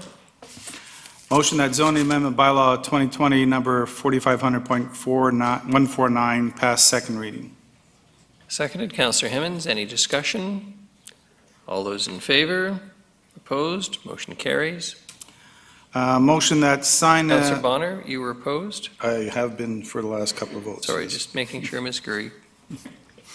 Motion that sign amendment bylaw 2020 number 2850.22 to amend sign regulations pertaining to home-based businesses pass first reading. Seconded. Councillor Hemmens. All those in favor? Opposed? Motion carries. Motion that sign amendment bylaw 2020 number 2850.22 pass second reading. Seconded. Councillor Hemmens. Any discussion? All those in favor? Opposed? No one opposed? And motion that sign amendment bylaw 2020 number 2850.22 pass third reading. Seconded. Councillor Hemmens. All those in favor? Opposed? Motion carries. Thank you. For next rezoning application number RA 422-200 Hanson Road. Mr. Holm. Thank you. Thank you, Your Worship. This is an application for rezoning at 200 Hanson Road. Proposed rezonings from low-density residential R6 zone to residential corridor zone, Core 1, to a medium-density residential R8 zone, and it's to allow for a proposed 133-unit multifamily residential development. The access to the property will be via Hanson Road. Property's neighborhood designated in the official community plan, which supports a range of density from 10 to 50 units per hectare. The proposal includes a recommendation for a covenant to be registered on title to the property that would limit development to 133 units, which equals the maximum under the neighborhood plan the neighborhood density designation of 50 units per hectare. So that's the maximum supported by the OCP. That's why that covenant limiting the development to 133 units is provided for there. The developments it's in compliance with the OCP, and staff recommends support. Councillor Bonner. Thank you, Your Worship. Motion that zoning amendment bylaw 2020 number 4500.172 to rezone 200 Hanson Road from low-density residential R6 and residential corridor Core 1 to medium-density residential R8 pass first reading. Seconded. Councillor Hemmens. All those in favor? Opposed? Motion carries. Motion that zoning amendment bylaw 2020 number 4500.172 pass second reading. Seconded, Councillor Hemmens. Any discussion? All those in favor? Opposed? Motion carries. Motion that council direct staff to secure the vehicle turnaround covenant blanket right-of-way and residential units covenant should council support the bylaw at third reading. Seconded, Councillor Hemmens. All those in favor? Opposed? Motion carries. Thank you. The next is development permit application number DP 1133-930 Terminal Avenue North. Blanket right-of-way.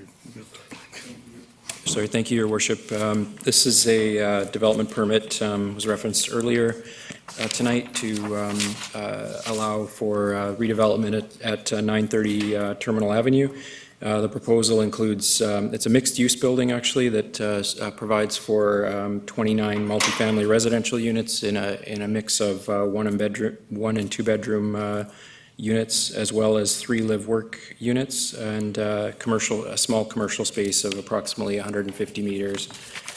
It does include a number of variances that are outlined in the agenda, including a reduction to the watercourse setback from St. George Creek. I'm going to mention that's a non-fish-bearing watercourse, and the recommended reduction is from 15 to 7.5 meters from the top of bank. It also includes a small height variance and reduced front yard setback, small reduction in the number of parking spaces provided, and an increase in the total allowable small car parking spaces provided. The proposal is consistent with the city's official community plan, property zoned Core 2, and the parking variance request is consistent with the city's policy for consideration of parking variances. Thank you, Mr. Holm. We have a delegation, Joyce Troost, the patient Miss Troost.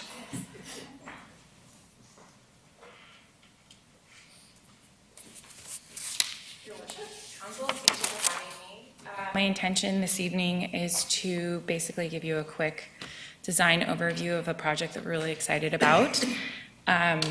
Just waiting for the PowerPoint.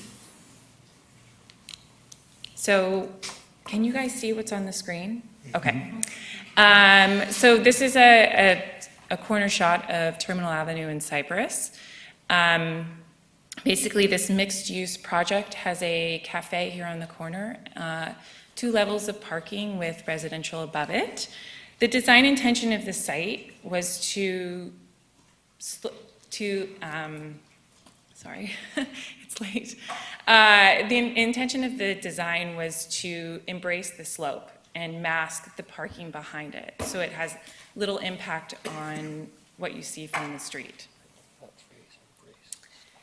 This site location here gives you a diagram of what the design intention was, which was to basically take advantages of as much of the water views as possible, the mountain views as well, and basically integrate the housing that we could along the street.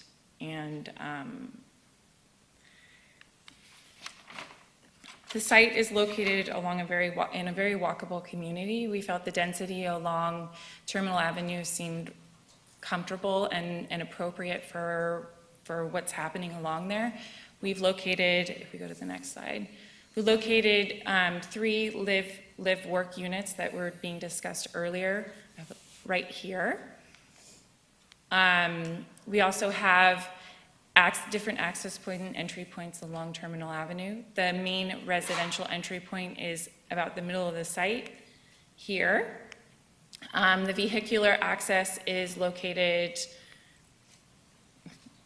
sorry, my thing has gone out here, towards the northern part of the site where you would turn into parking or slope down to the lower level.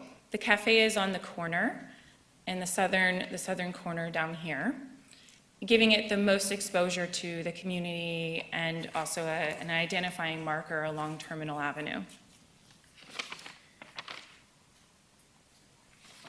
Here you'll see 2 perspectives. The first one, the corner of Terminal and Cypress. Once again, the cafe being this identifying marker, a marker for the community, a walkable place for people to get to there that live close by. You also see 3 townhomes along Terminal Avenue, which are the live-work units. The intention of those is to engage the community. It's consistent with what's happening along Terminal Avenue. You'll see a lot of small businesses located in single-family homes. The idea was to provide a similar opportunity for people living in the community, having working spaces on the ground level with their residential above. It engages the street as well as provides that sort of smaller scale and gives the building scale as well as along the road. You'll also see here in this image a couple of the other amenities. We're providing a rooftop garden facing the views, an opportunity for residents to create a community of their own. Once again, we have the cafe as well, and the live-work units along the road here. In terms of the architecture, the intention was to create bold forms, giving the building a sense of community, identity, giving a real marker for an already thriving area in the community, and just adding to that sense of identity. So in closing, we're really excited about the project. We think that it has could add a lot of value to the community, and hope that you guys see that as well, that it could add some great strength to an already strong community. And thank you for your time. Thank you very much. Councillor Armstrong. Thank you. Do you have to get permission from the Ministry of Transport to allow the access onto Highway 19 or terminal? No, that was the access point that was provided when the city service upgrades were put in. There's a curb cut right there. Yeah, I'm very concerned about the amount of traffic coming out into already busy road there. Thank you. Councillor Bonner. Thank you, Worship. I'm very much in favor of the proposal, but I do have a couple of questions here. Yeah. And they have to do with the Schedule Attachment G and Schedule D amenity requirements for additional density. Okay. In section Category 1, number, I believe it's E, there's a retail store or public market. Is that the cafe that you're referring to? Yes. Okay. If we move down into the Category 2, I believe it's Category 2. Let's go back to my, sorry, Category 6, right down at the bottom. How is the 50% permeable surface taken? I'm kind of looking at the design. I'm looking at your landscape design, and I don't know, I didn't have an opportunity to measure it, but like, where are you near that 50%, or is it exactly 50%? Because it looks like, according to the diagram of the landscaping, that it's more than 50% of building. So there is a portion, I can't tell you the exact number off the top of my head. There have been calculations that were done in terms of meeting the requirements that are being asked, but there's a large portion that's part of the watercourse setback, which does allow us to achieve quite a bit of the permeable surfaces. And then quite a bit of the landscaping along the front does that as well. The cafe, there's opportunities creating, instead of it being sort of a solid surface, creating ways of breaking it up to allow permeation to happen in those locations as well. And then along the back and along the sides. Okay. Yeah. And farther down, we have what's called C, D, and E. Green roofs, living walls, and a non-potable irrigation system. And you chose not to go with any of those. Can I ask why? Because they're quite cool if a place were to do them. Yeah, I think the first, I don't have the list in front of me, so I'm going off of what Sorry, the you're first saying. one was a green roof, so you're not going with a green roof. I can kind of understand that. A living wall is installed to cover 10% of the total available area. You didn't go with that option either. And a non-potable irrigation system, you didn't go with that option either. I was just curious why you didn't choose those. And sometimes it has to do with part of the green roof. I believe was there a size requirement in order to achieve the green roof? I think it was 30%. We didn't have that.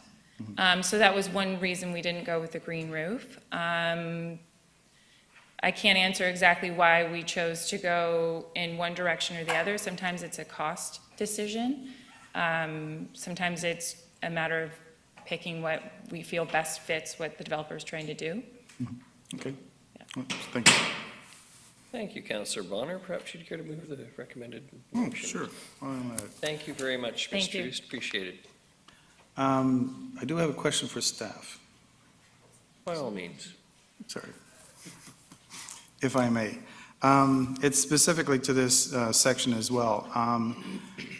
If there hadn't been an option to put up signage saying that you have a water catchment area, or that there's two options of putting up signages, and they each have a 1 point associated with them. If we didn't have that in there, i.e. just putting up a sign saying you're doing something, this wouldn't have been able to get the additional density.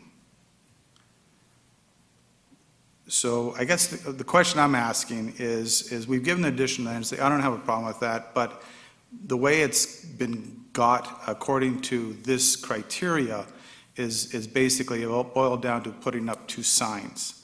And I think that when, hopefully in sometime in the near future, we will have an opportunity to go over these criteria, because I think they're a bit dated, if I may.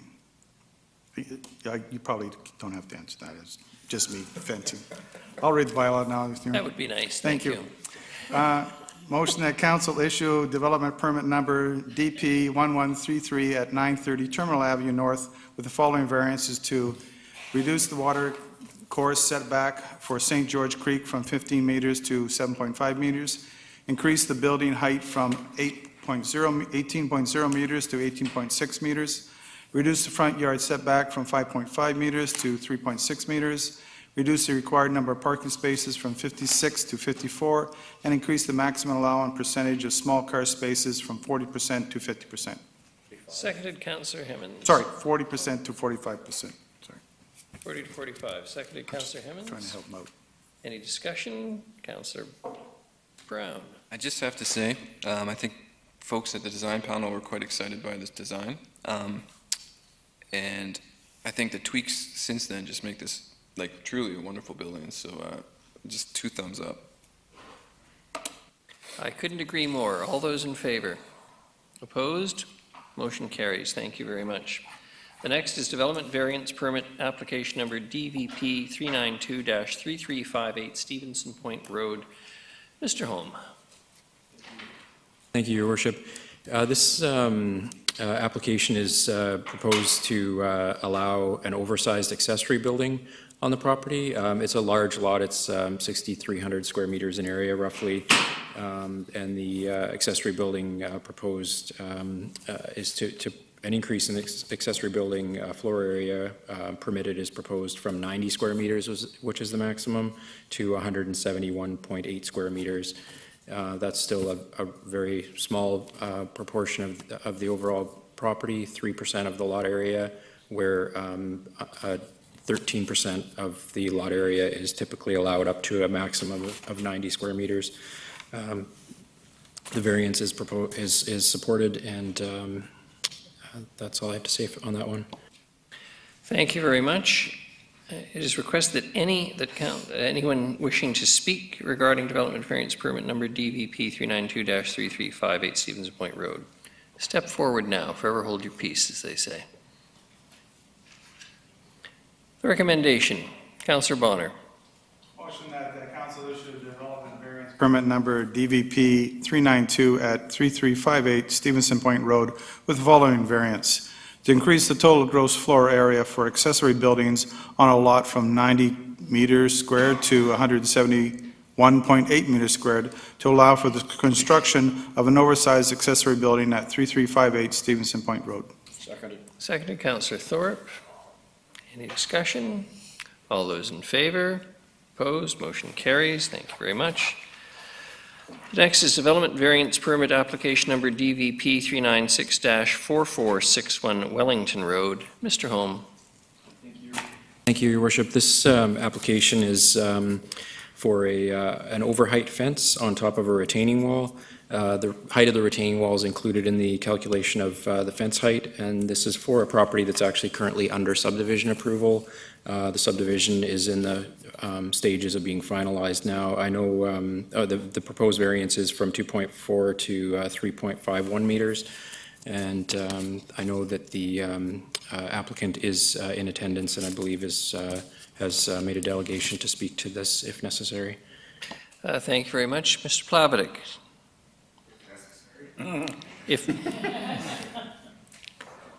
Well, we can't tell you how we're going to vote, but I don't think you sense a lot of enthusiasm for heavy cross-examination at 10:30. So I'll try to keep this short. Thanks, Mayor and Council.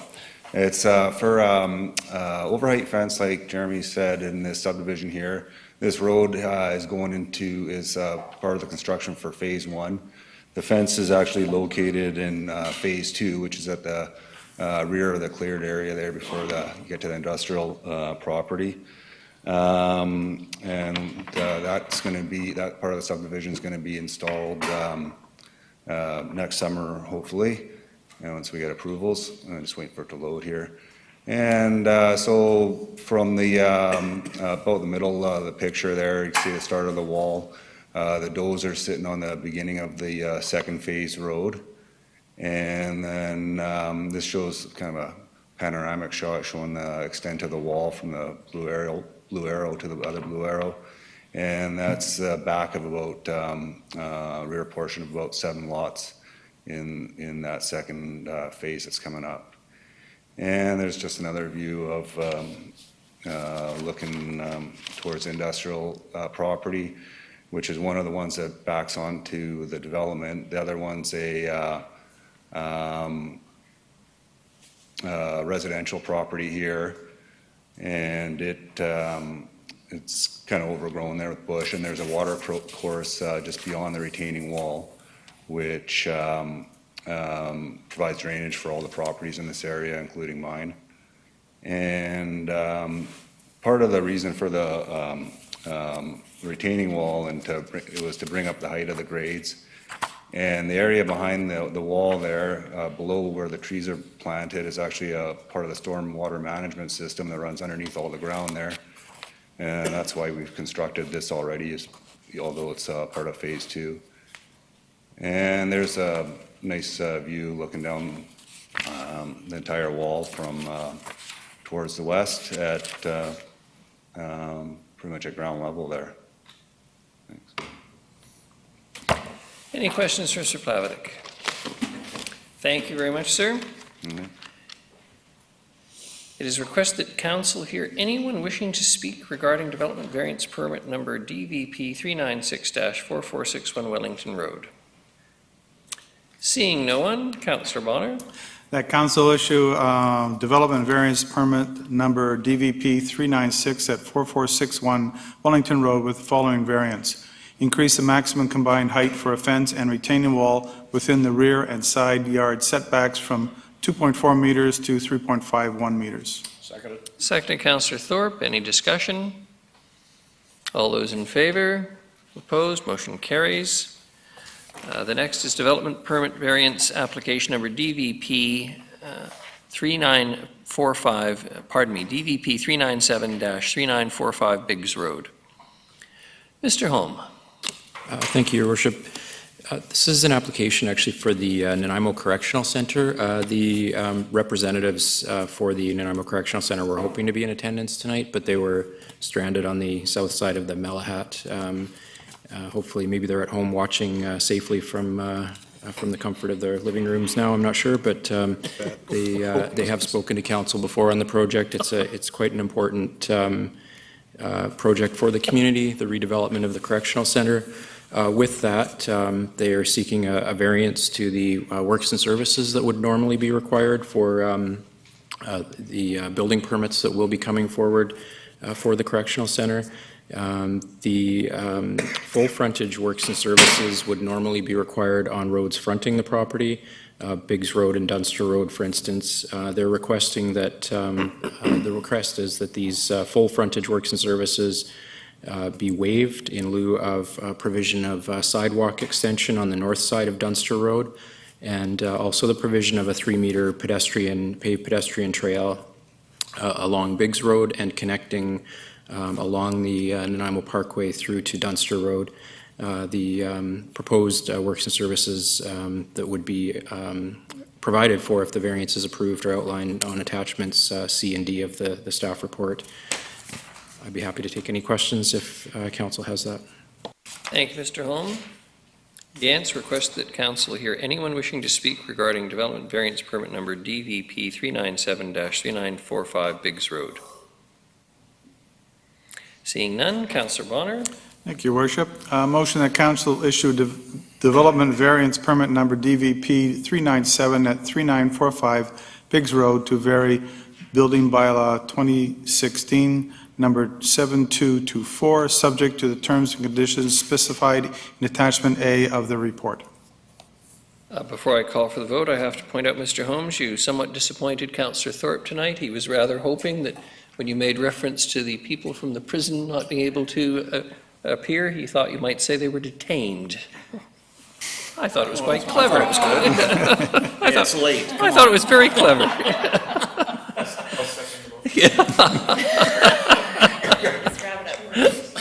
Councillor Bonner.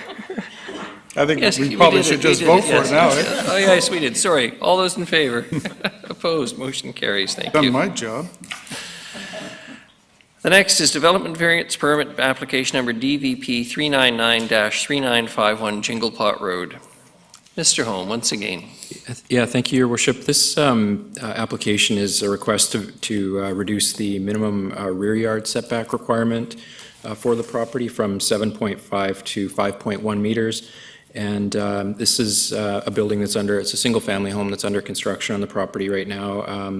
And unfortunately, there was a misinterpretation that applied a front lot line setback to the lane that the property fronts on. So the request is to legalize the siting of the building under construction through variance, and that's from a required rear yard setback of 7.5 to 5.1 meters.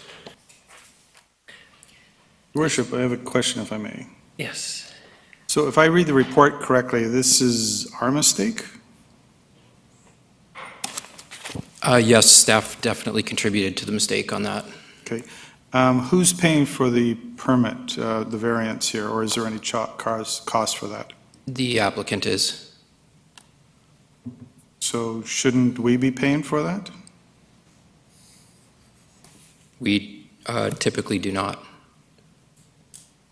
They could choose to leave the dwelling as is. It would be lawful non-conforming. They've chose to legalize it, which requires this is one option to do that. Yeah. I'll read this motion. I have another motion afterwards, if I may. It's request that council hear anyone wishing to speak regarding development variance permit application number DVP 399-3951 Jingle Pot Road. Seeing none, Councillor Bonner, the motion. Motion that council issue development variance permit number DVP 397 at, oops, wrong one, sorry. Motion that council issue development variance permits DVP 399 at 3951 Jingle Pot Road with the following variance. Reduce the minimum rear yard setback requirement for the principal dwelling from 7.5 meters to 5.1 meter. Seconded, Councillor Hemmons. All those in favor? Opposed? Motion carries. Worship, I wish to put a motion on the floor that the city refund the cost of the variance permit to the owner of the property. Ms. Gurry, is that permissible? Thank you, Your Worship. I would just worry about the precedents that we might be setting and going outside of the normal, as Mr. Holm was saying. Is there a seconder? Seeing none, Councillor Bonner gets the Good Heart Award for generosity, but I think it's fair to say the applicant is quite happy with the result and probably just wants to get home like the rest of us, but thank you very much.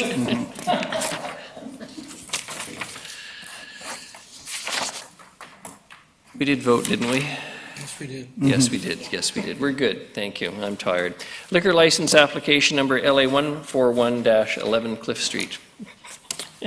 Thank you, Your Worship. This is an application from Hub City Ales, also operating as Cliffside Brewing, for a couple of revisions to their liquor license. One is the inclusion of an outdoor patio space, which is proposed to be 3 by 6 meters, a small outdoor patio space, and also two changes to their hours of service. Currently, hours of service are Sunday 12 till 6 p.m., Monday through Thursday 3 to 11 p.m., and Friday and Saturday 12 p.m. to 12 a.m. They're proposing a standard hours of service 7 days a week from 9 a.m. to 2 a.m., although they've indicated that's for to allow for flexibility to respond to seasonal demands, and they wouldn't anticipate being open all of those hours. And the application is supported and consistent with the city's liquor control strategy. Thank you very much, Mr. Holm. We're all good with that, I'm sure. Next item is bylaws. Sorry, Councillor Turley. Thank you, Your Worship. Through you to Mr. Holm, is there where in the legislation limiting the number of patrons on this outside patio? No, there is not, but there's not a proposed increase. I've just got to flip to the report. I think it's 48 patrons per. Yeah, for the permitted. whole thing, yeah. It's Yeah, 48. and there's no increase to the number of patrons permitted at the facility. So they would be allowed to have, still 48 patrons, but some of them will be able to seasonally, visit the patio outside of the facility there. It's a small area, 3 by 6 meters. Yeah. And quick follow-up, if you don't mind. So the patio itself would be fenced or have railings that would limit people from wandering out with their drinks to the parking lot? Yes, through your worship, the liquor licensing folks will take care of ensuring that the area is well-defined and will only be able to be accessed through the inside of the facility. Thank you very much. Appreciate it, Mr. Holm. The next is bylaws, zoning amendment bylaw number 2019, number 4500.133. Councillor Bonner. Thank you, Your Worship. A motion that zoning amendment bylaw 2019 number 4500.133 to rezone Unit 9, 1599 Dufferin Crescent to allow cannabis retail store as a site-specific use in the Hospital Urban Center CC5 zone be adopted. Seconded, Councillor Martman. All those in favor? Opposed? Motion carries. The next is financial plan bylaw number 2019, number 7307. Councillor Bonner. And the last of the evening, we'll just throw in a $200 million budget. And Pretty there we much. go. Okay. Motion that financial plan bylaw 2019 number 7307 to confirm and adopt the 2020-2024 financial plan be adopted. Seconded, Councillor Thorpe. Any discussion?